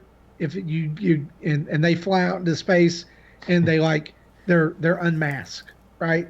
So it's either a human or an alien. When you're playing 4-player, it was me, my wife, and my kids, and so there was one alien. So if you're right and you get the alien, you either continue the game, or if you get the final alien, you win. But if it's wrong and it's a human, either you lose or you continue the game. But you can only push the button one time per player. So if you waste your button push and accuse somebody, they can use that against you, and because you'll never get to make another accusation. And the way the game plays is each player takes a turn being the captain, and you have 12 minutes to figure out who the aliens are by putting them in these tests, like opinion tests or a drawing test or a writing test, different all kinds of things like that. It's super fun, and it gets loud and tense quick. It's really my I was going to say favorite Jackbox game ever. I was going to say you do have a time limit on this, so if you do spend time going back and looking at the log of previous answers, you're burning your time. Yeah, you can, but you can also look at the log individually. Okay. Like, you can look at it at any time on your phone. when Okay. you're not being when you're not being quizzed, the logbook is on your phone. Okay. See, And so I'm only going on what I've seen in yeah, the streams where it would be I only see the TV view, not the phone view. So okay. right. It would be a riot to play with a large group of people, and I'm looking forward to getting that group of people. However, there is one rotten egg in the midst of this whole bunch, and it is the last game, which is called Joke Boat. Yeah, I And didn't look. This one didn't look good to me when I saw it on the streams. what it is you're on a cruise talent show, and you are in a comedy contest where you write jokes, and it is a big fat flop. It's not good, and it's one of those what was the name of the one in Jackbox Party Pack? I think it was five, where you developed your own product and then you could present it. I know what you're talking You about. I don't remember the name. Patently stupid. That was the name of it. Um, so you can write the jokes, and then it gives you the opportunity to either have the game perform them or you perform them, and it just doesn't work. And maybe it was because we were playing with an 11-year-old and 12-year-old who can't write funny jokes, That's but probably it that- might be better if I was playing with friends and we, but I got to feel that yeah. it was kind of the throwaway game of the pack. Games like that, everyone has to have the same, linguistic capabilities, and be okay with going above PG-13. That's when the game starts getting funny. Yeah. But if you have to keep it to Yeah. PG because you have a 10-year-old in the room, that's not as fun for the Yeah. adults. And so we probably won't ever play that again. But I will say that for Jackbox, for a party pack, for there to be 4 out of 5 games that I really love, then I'd say this is well worth your money. And so that's out now. It's definitely a lot less cringeworthy than the other party pack games they've put out recently. I'm looking at you, Monster King Monster. That one is banned from our house. Like my wife is like, I will not play that. It's creepy. But anyway, that Joke Boat is just not good. I've also been playing Overwatch on the Switch, and I know that this game has had. I think it's unfortunate that this fantastic game finally launched on the Switch, but in the midst of all that Blizzard controversy crap, but that still doesn't take away from me from the fact that it's an amazing game. Yes, it's 3 years old. I get it. But if you've ever played Overwatch, then you know what I'm talking about. It's a fantastic game. It's so balanced. The formula is great. It's a ton of fun. And I love the fact that I've got it right there with me. I can pull it up, play a couple matches, and then put it away without having to take my system all over the place, because I was playing on PS4 back in the day. My only gripe with the game is, and I know some people have griped on the graphical capability of it and all kinds of stuff like that. I don't even I get it. It was going to be lower fidelity on the Switch. I knew that going in. I wanted it portable. I've always wanted Overwatch portable. My big gripe is I had a ton of exclusive skins and loot on the PS4, and I cannot move them over. I thought it was tied to my Blizzard account. It's not. It's tied to your system, Yeah, that which sucks. sucks. That And sucks. because I had some very high level, legendary, and rare skins Yeah, that I want, and I think Yeah. I should be able to have those. But I agree. My Blizzard, daughter had the same on her PlayStation 4 account, and she was bummed that she couldn't use them on their Switch. yeah. But I'm happy to report it plays fantastic, and you don't have to use Nintendo voice chat for it. It's in-game voice chat, just like Fortnite. So if you've got Nice. something that plugs up to your Switch, like the Steel Series Arctis ones that Justin got this week, you are ready to go, and it's a fantastic port. What I'm hoping it means, because the rumors are circulating that Blizzard's going to drop the first footage of Overwatch 2 at BlizzCon. I'm hoping that this means that, hey, we're playing friendly with Nintendo now, Diablo 4 and Overwatch 2 will come to the Switch pretty soon. Maybe not day and date, but pretty soon. Um, and so I've really enjoyed it. And That's if they don't try to punch off another mobile game on everybody. Right. Because that worked well the last time. Overwatch Mobile. They need to not do that. They're not in a good place right now. They need to just do something good. And speaking of ports, the other game I've been playing is The Witcher 3 Wild Hunt on Nintendo Switch. And, got it. I actually forgot I ordered this game on Amazon and got the package. The physical package is fantastic. I think it's the first or one of the first Switch physical copies to use the 32 gigabyte cart. So all of the DLC is here. It's like 16 DLCs or something like that that's available for this, like all kinds of different stuff. It's got the Blood and Wine expansion and something Stone. And I expected to like it. I didn't expect it to love it, right? Because like I'm looking at the box, it's like, oh yeah, 270 Game of the Year awards, blah, blah, blah. I get it. And everybody is freaking out because it's coming to the Switch. I love this game. It's so good. Like the care and craft that is put into this game is insane. I have never played a game this massive that has this many non-playable characters that have backstories and voice acting and all kinds of other stuff. Like I've probably played 5 or 6 hours since I got it, and I've done like the first major hunt, I guess, and it's just awesome. Now it is rough around the edges, and dad warning here. There's the F-bomb, and there's nudity, and there's all kinds of other stuff. So you got like, it's not a game you want to play when your kids are, watching, because you're beheading people and cutting them in half and doing all kinds of other stuff, and you're killing monsters. It's bloody, it's gory, but it's so well done, right? It like every down to the controls. There's just all kinds of depth to this game. It has its own like mini game like of cards.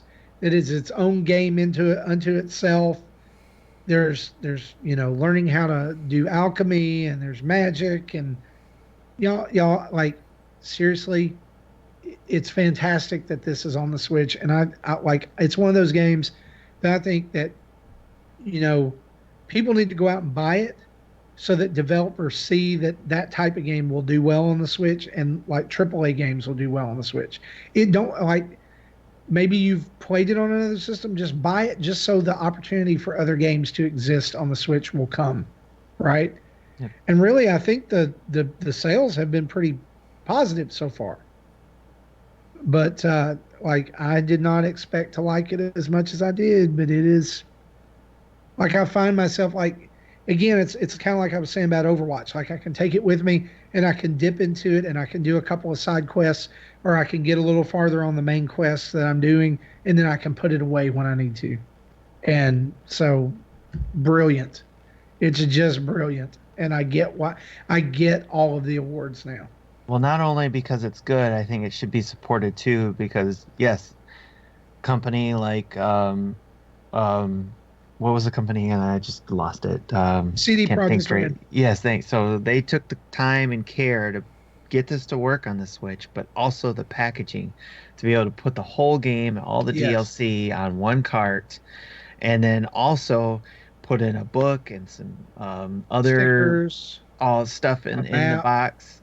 All for, was it $60 for that game? Or they did, yeah. It was it, and I was like, I know some people are like, "What's a port?" and it's been out so many years, and it should be cheaper. No, this is a $60 game.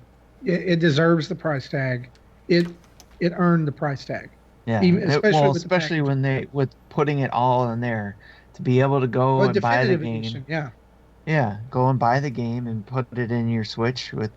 I don't know if it had any day one patches or anything like that, but it did have to download something. Okay. But I think it was.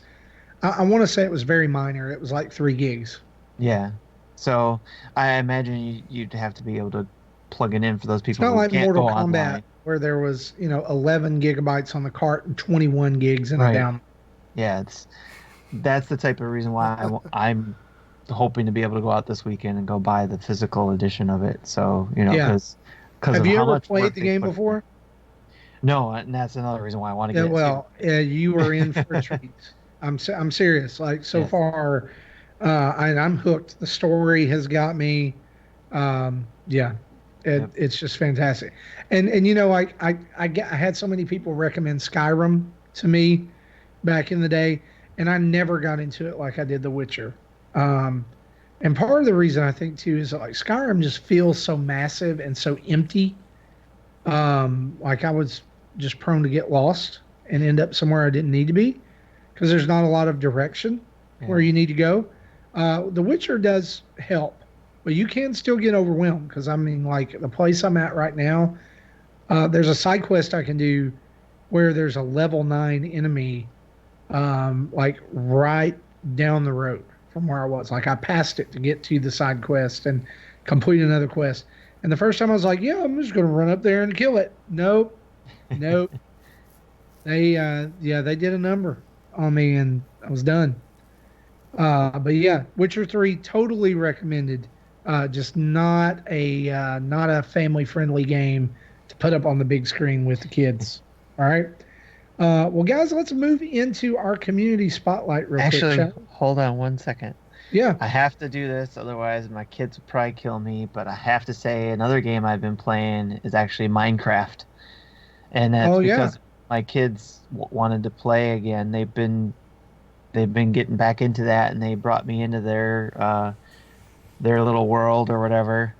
And I've actually, every time I've done this before, I just kind of I kind of play hide and seek with them before when we first were playing in Minecraft. I try to lose them and then go dig a hole somewhere and build something underground where they can't find me.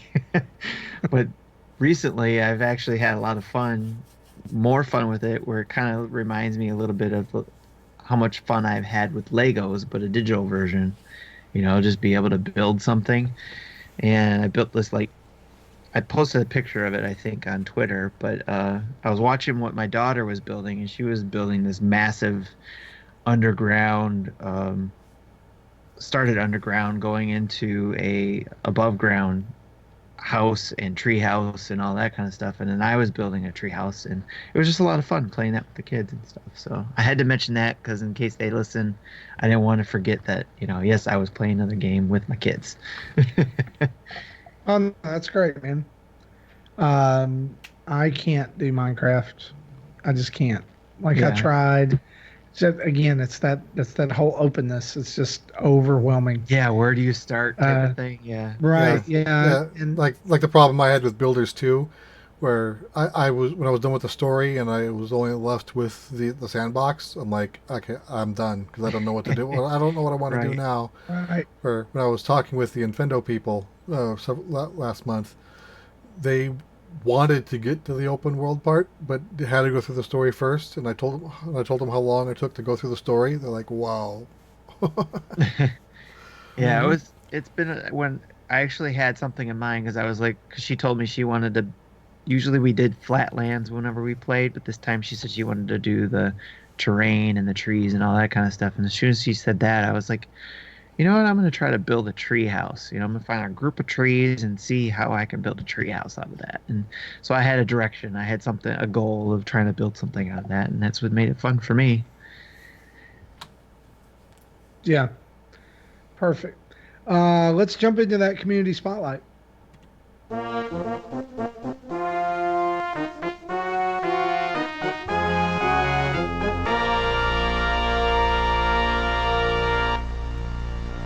And as we get going here, we want to say a huge congratulations to Matthew W., who is our September 2019 eShop card winner.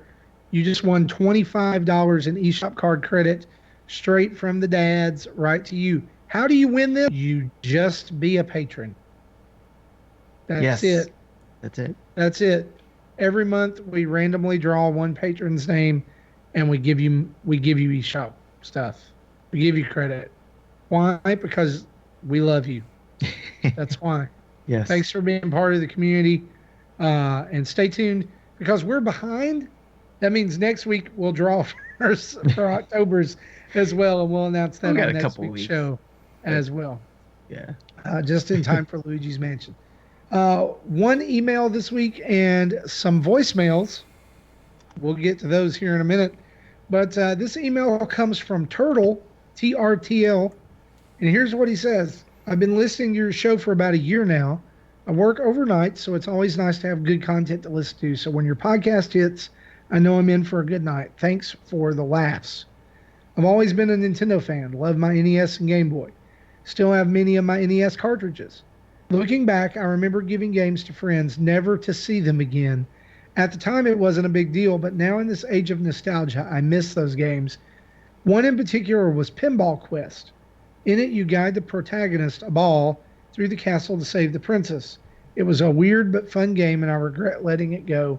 Are there any games you wish you held on to? Thanks again for the enjoyable show. Tim, we'll start with you. Any games you wish you'd held on to? Yes, I think I mentioned this before, but it's the Metroid Prime trilogy. Steelbook one I had for the Wii. I regret to this day having to sell that, but it was just one of those things, and kids, just one of those things where we had to, trade up to get the Wii U, and that was part of the package. So, and Right. I just wish I could have held on to that one. So, not to sell later or anything. I wish I could have held on to that now, just so Just I to could play still that have again. Yeah, exactly. Since it's never coming to the Switch. Apparently not. Yes. And No it's matter how ready many and times sitting I in a hope and bin predict it. somewhere. Yes. So Apparently, it was ready, 2 years ago, but whatever. Jesse, what until about we- you? until they heard us predict it and said, "Oh, they Right. predicted it, so we don't hold it back." Jesse, any games you wish you had held on to? See, well, most of my library ended up getting, either like lost in my parents' basement or, thrown out if my kids got to it when they were really young, and so just I can't think of anything specifically. Just in general, I just kind of wish I still had that collection I used to have. Yeah. I'm gonna be right there with you, and I'm gonna reveal my secret shame here. When I was an only child growing up, and so I had a massive NES collection, a massive Super Nintendo collection. I also had a Sega Genesis with a Sega CD and a TurboGrafx 16, Wow. all of which ended up getting traded in for whatever was next. Ooh. And yeah, I thought I was really smart doing that. I even had the Turbo Express, which was the handheld TurboGrafx. And man, I'll just be honest with you, looking back, I wish I still had all that because I would never get rid of it. Like now, the me that is now, I would never get rid of that stuff. And so it was always, I'm done with the system. This console generation is over. I'm trading up. My first console was the NES, so I would always trade up to the next one. And I decided the last time I traded in a console or gave one away was the Wii. And I gave my Wii away to my sister-in-law when she moved to Mexico to be a missionary down there for a few years because she thought she would be able to use it, and she did. But the only reason I gave it away was because I had the Wii U and I had all my stuff on there. I still have my Wii U. I'm never getting rid of it. I'm not going to get rid of it. Lesson. Like I could, there's been a couple of times I'd be like, well, I could trade in my 3DS and I could get blank and a blank and blank. I'm not doing that because I'm going to keep it. And so my kind of going forward, we're not going to keep on trading in stuff. Right. But it's way too expensive now for me to go back and get what I used to have. Yeah. So, I agree. You know, like that's my shame. Like I really wish I had all that. I mean, it would fill up boxes. You know, Well, that lesson that we all learned, that's the whole reason why I got the Metroid 3DS XL, because I wanted to have a version of the 3DS that would play, all the DS line of games that was just mine, that I right? could break out when I wanted to, when I'm ready to go back to that. Because I know there's going to be a point where I'm just going to be like, oh, those games I used to play on the DS or the 3DS or DSi or whatever. Um, and just, Well, and oh, I'll that's have it. why I can break it I out. now have a Nintendo Classic and a Super Nintendo Classic, and they have the games on them Yeah. that I want. All of the games that I want. I also went in and got a Genesis Mini, Yep. and it pretty much has all the games in it that I want. And I have also pre-ordered the TurboGrafx Mini that's coming out in March of next year. And I've looked at the game list for it, and it pretty much has all the games I want on it as Nice. well. And so those are never leaving. I'm not Right. getting rid of those.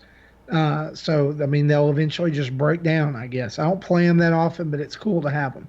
I even got the Right? PS1 Classic, I'm sorry. but I bought it because I found out you could hack it, just like all this other stuff too. You can hack, but I got the instructions for hacking this one, so I can put all the PS1 games that I had that I liked that I can put on there. You know what the sad part about that is? That the PS1 Classic did so badly, there will never be a PS2 Classic Yeah, unless they learn from unless it they're and nuts. decide to try it again and be like, okay, we learned from the No, PS1 they'll what not just, to do. The PS, well, the history has PS, shown that Sony does not learn from their bad decisions, and that's why you'll be spending $1,000 on the PS5 when it comes out. Yeah. the PS1 had some games played in 50 hertz, right? Like Yeah, no? I did hear that. Yes. So and modding it, you can force it into NTFS to play in standard speed. Yes. And Yeah, that, and that was a cluster from the beginning. Terrible, terrible, terrible. yep. But that's the only Um, reason why I but bought. Well, not the only reason. I was able to get it for $25, obviously, but also because I got the instructions to be able to hack it and everything. So yeah, $25 is a pretty good price for that, since it was a steaming pile when it came out. Jesse, we have some voicemails, and before we play these, they're a little weird, Yeah. right? So well, the first one is one that we should have played last week, but I didn't see it until after recording. So it's a 250. Um, actually, we'll play the first two first, then I'll talk about the third one. Okay. Hey, Nintendo Dad, it's me, Mecha Dragon 101. I know I probably said it 1,000 times to you guys again, but I want to say thank you for having a great podcast. Congratulations on 250 episodes at the same time, 5 years. I cannot believe you guys have been around for that long. I don't know how long I have to speak here, but I do want to say thank you for everything. Thank you for giving me something to watch tonight, and hopefully, and thank you for everything, and I hope for like a better few couple 100 more episodes. Thank you. Awesome. yes, Thank you for that. And he wrote in last week too. And we're very thankful for our fans, and yeah, definitely be 100 more episodes, at least. I mean, come on, who do you I'm think with we him. are? I'm with him on that one. All right. And All I actually right. don't remember who the second one's from or what it's about, so I'll just play it. Hey Dad, Warren G. Akers here. Just got a question for you. Now that the summer is over, or almost over technically, I guess, do you put salt on your watermelon, or do you not? Personally, I think it's disgusting. One dad to that. Thanks. Okay. We actually got this in like early October, but again, Google no longer texts me when we get voicemails like they used to. So Oh, that's so fun. this one completely slipped my radar. I missed the email when it came in. they still email out, but I don't always see the emails. So yeah, this was from like 3 weeks ago. Okay. So Jesse, salt on your watermelon? No, I've never had salt on my watermelon.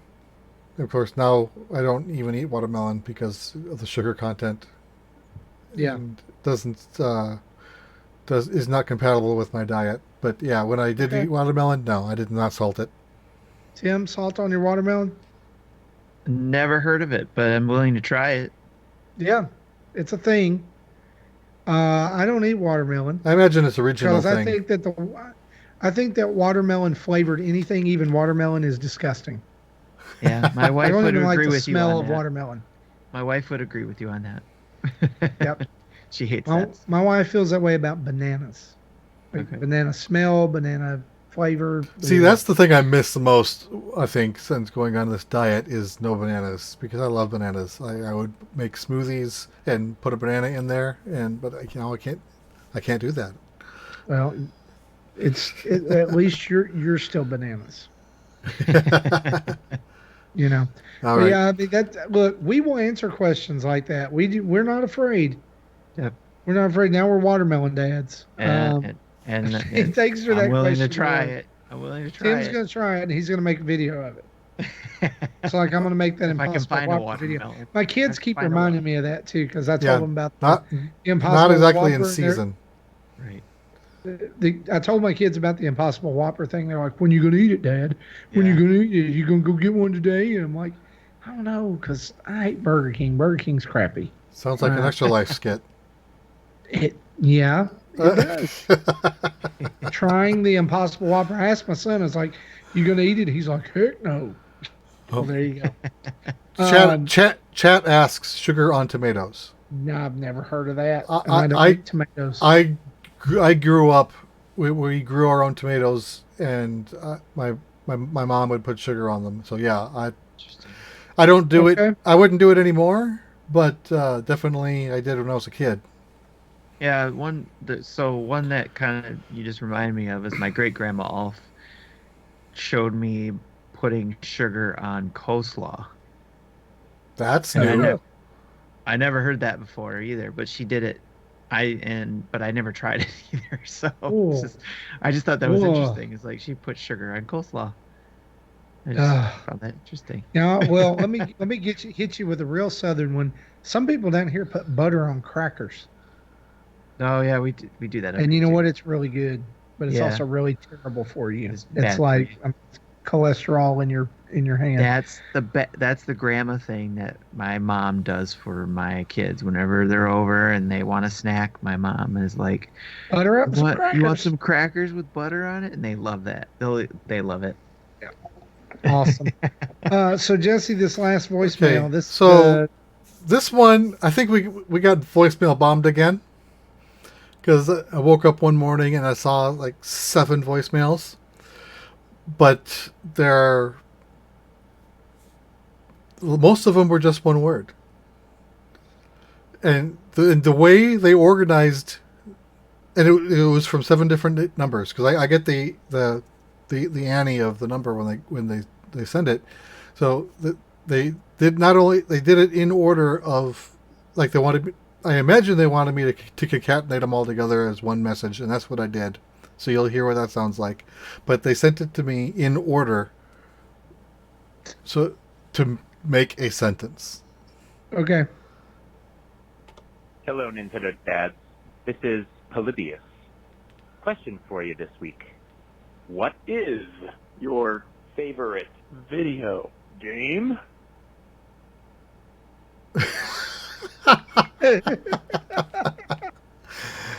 You know, I don't even think that's weird. I think it's awesome. Somebody called in that many times. And No, not the same person. This is, different people organized in a way to ask the question in order, one word at a time. I like it. I like it. That's cool. Okay. So, what is your favorite video game, Jesse? My normal answer to that is Final Fantasy VI, but lately I feel like I don't really have a favorite anymore. It's it's just games that I like and games that I don't like, and normally whatever the last game I liked or didn't like is what's on the top of that list. Okay. It's a good answer. That's fair. Tim? Come back to me. Okay. I mean, like, as soon as that We all know question yours got is, answered, Mega Man 2, Yeah, yes. Castlevania And 4. Super Mario Brothers 3. Those two games I call my comfort games. And what I mean by that is, like, there's comfort food and there's comfort, like, there's, like, you feel comfortable and warm and cozy and safe and protected under a blanket, your favorite blanket or your favorite chair or whatever. Those are my favorite chair. That's my comfort food. If I want to play a game, but maybe just turn my mind off for a while and just play something for just sheer fun without, having to think about it. Maybe I've had a bad day. Those are my go-to games.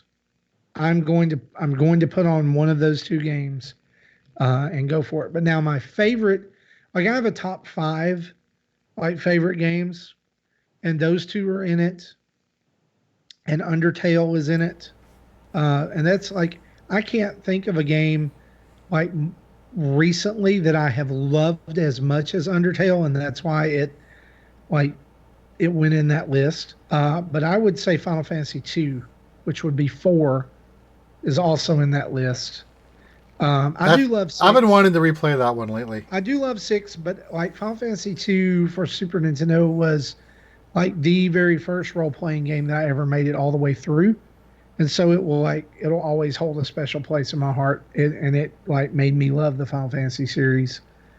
So, and like I 2 very specifically, like it was a game that I was playing along with friends. Like we weren't playing the same cart at the same time, like all together, but we were all playing it at our houses together, and we would come to school and we would talk about it and talk about our theories and everything. And Right. yeah. So it was a really cool time right around the release of that. So those 4 games are top tier games for me. Tim, you're on the chopping block, man. No more All right. hesitation. Yeah, I have kind of like similar things where it's like this game it means this to me, so it's in the top 5, I would say, or this one. But I would say, if I'm just gonna say one, I'm gonna say probably Metroid Prime, because for me, I like the Game Boy ones because I started off with that. Actually, I didn't play the first Metroid. That didn't get me going on Metroid. I didn't play Super Metroid because I didn't even know about that game when I had a Super Nintendo. So I didn't get into Metroid games until like Game Boy Advance, with the Zero Mission and Fusion and all that. So when I got into those, that opened it up to Prime, and then when I played Prime, that just was like that blew my mind. And then I liked it even more so when they did the trilogy, revamped it for the Wii. And as gimmicky as it was for some people, for me, I liked being able to have the controller and being able to move Samus's arm or cannon with the controllers. So just that whole experience for me for Prime, I would say that first game is probably, if not number 1, at least in the top 5, I would say, to call out that one. Now, nostalgia purposes, I would say probably Link to the Past, because that was my first game I ever beat, because again, Super Nintendo, and I think even I beat that even before Super Mario World, even though Super Mario World came with the Super Nintendo. So, but I would probably say Link to the Past would probably be, again, if not number 1, at least top 5. It's a great list. Here's what I would love for our listeners to do. I want you to tweet us when you hear this. Tweet us, my favorite video game is blank. All right? My favorite video game is blank. Tell us what your favorite game is. as you've heard ours. What's your go-to game? What's your comfort game? And we would love to hear those over on our social media. Tag us on Instagram, on Facebook, on Twitter, wherever. Hit us up and tell us what your favorite game is. Another question that came in our live chat as we're recording the show, Messmaker asks, since next week is Halloween, do you guys have a favorite horror game? Mine would probably be Eternal Darkness on the GameCube. That is a fantastic game, and I would agree with that. But mine is Castlevania 4. Super Castlevania 4 will always be my favorite scary game or spooky game, whatever you want to call it. But also, I remember the only Resident Evil game I've ever played was Resident Evil 2 on the Nintendo 64. Finished it, beat it, loved it, and it was scary. But Nice. Super Castlevania 4 will always be my number one. Jesse, you have a favorite scary game? No, I normally nope that genre. I've never Yeah. played Resident Evil. I've never played Silent Hill. I never played any of that stuff. And I don't wanna. I don't like watching scary movies. I gotcha. That's not my thing. Gotcha. Tim, you have a favorite spooky game? Or Yes. spoopy game, I guess?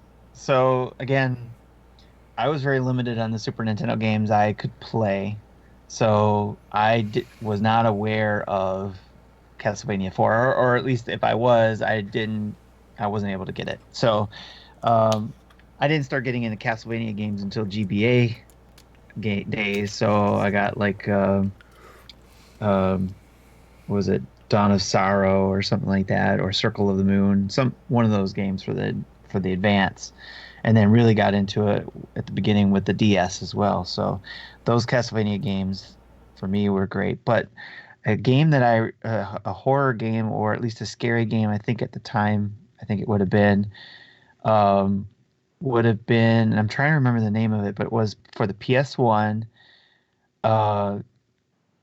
It was a visual novel type of game, I think, almost kind of like a Myst game, like Tower D or something like that. I know what you're about to say.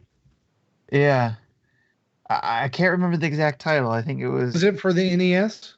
No, it was for the PlayStation 1. It was a PlayStation 1 game. I thought you were going to talk about Shadowgate for the NES. Oh no, this was for the PS1. It was a game that's like either Tower D or something D.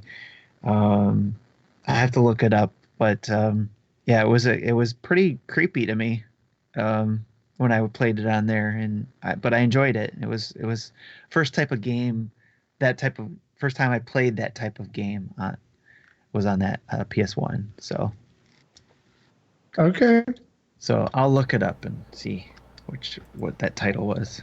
I got you. Shadow Tower? I tried No? to look it up, but I remember playing Shadowgate on a friend's NES and it giving me the heebie-jeebies. I mean, it was kind of spooky. In the chat, somebody is saying Zombies Ate My Neighbors. That is a cult classic, and everybody should play Zombies Ate My Neighbors at least once. The original roguelike, by the way. Fight me on that if you don't think so. Andrew Collette says this in the chat. What about things that aren't scary, but you were scared of them for whatever reason as a kid? I don't know why, but the black fuzzies on the wires in Super Mario World creeped me out as a 3-year-old. Oh yeah, yeah. Holy crap, he was playing that game as a 3-year-old. I was 12. Yeah. I won't tell you how old I was. I did find the game title. It was actually just D, and that's the name of it. It was D. D is a horror-themed interactive movie and adventure game developed by Warp and directed by Kenji Eno, and it was first published by Panasonic for 3DO Interactive Multiplayer in 1995, and later being ported to Sega Saturn, PlayStation, and MS-DOS. 3DO, you know it's Oh quality. wow. Hey, and who can forget Night Trap? That game was scary. Oh yeah, that's my number one scary game right there. Yes, Night Trap. Have you played the remake, by the way, or the re-release on Switch? I was actually thinking about buying it digitally because I can't find it physical anymore. Yeah. But Well, in a week, my favorite scary game will be Luigi's Mansion 3. So yes. there you go. Well, guys, that about wraps us up for episode 251. We want to thank you for hanging out with us, whether you're listening on podcast audio or on watching along on Twitch or YouTube. As we close up here, we do want to remind you of a couple of important things. Number one, we have our Luigi's Mansion 3 preview live right now on our YouTube channel. So you can head over there, youtube.com/Nintendo Dads, and check out Justin's initial thoughts on Luigi's Mansion 3. And the full review will be up on Monday, as well as other media outlets. But don't go to them. Come to us first. Come to the dads. You can trust the dads. We're like a small business. Why go get a biscuit from McDonald's when you can get a biscuit from Grandma in the food truck down the road, right? We are Grandpa in the food truck down the road. But we're going to tell you about Luigi's Mansion instead of giving you a biscuit. And so anyway, check that out on Monday. Also, be sure to head over to extra-life.org, search for Nintendo Dads, and go ahead and make your donation to make sure that we destroy the Mega Dads again for the third or fourth year in a row when it comes to Extra Life. And be sure to tune in November 2nd at 1 p.m. Central for the epic Nintendo Dads versus Mega Dads Splatoon Splatfest Showdown, and then November 7th through the 9th for our own Extra Life stream hosted by me and Jesse and Justin. It's going to be fantastic. And guess what? Here this weekend, we're going to release or at least I'm going to release the list of games I'm going to be playing for Extra Life, and we're going to be talking about some sweet prizes you can win by donating as well. So we want to say a huge thanks to our Patreon producers, Chris Mears, Dave Ernsberger, and Andrew Collette. You can join them over at patreon.com/Nintendo Dads, where for even as little as $1 a month, you can get access to our sweet Discord and other rewards. And we want to thank you for supporting us, each and every one of you. But those guys are Patreon producers, and we're thankful for them as well. You can head over to nintendodads.org, where you can see our YouTube videos, tweets, podcast episodes, links to all of our social media, our Patreon page, and Nintendo Dads merch page, where right now, if you are one of those early adopters and you have that iPhone 11, guess what? Now there's Nintendo Dads cases for the iPhone 11 and up, thanks to Redbubble over there. So you can go check that out at nintendodads.org, or you can find us in most places on social media simply by searching Nintendo Dads, like Patreon, Twitter, Facebook, Instagram, Twitch, YouTube. Guess what? Just type in Nintendo Dads and boom, we're there. Jesse has awesome Joy-Cons. Tim has Star Wars heads. I don't know what's going on anymore. You can email us at nintendodads@gmail.com or podcast@nintendodads.org. Both of those will get you access to having a question or comment on the show. Or, like all of the weirdos who left us chopped up voicemails this week, you can call in at 929-25-NDADS.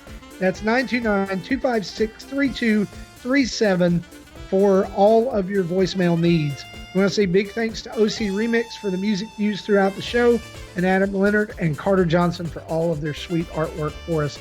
Guys, for me, for Jesse and Tim, this has been episode 251 of Nintendo Dads. Bye-bye.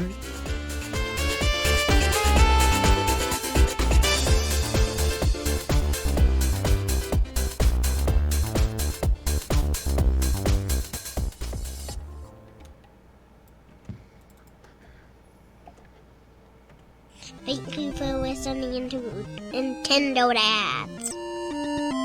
Maple syrup mousses.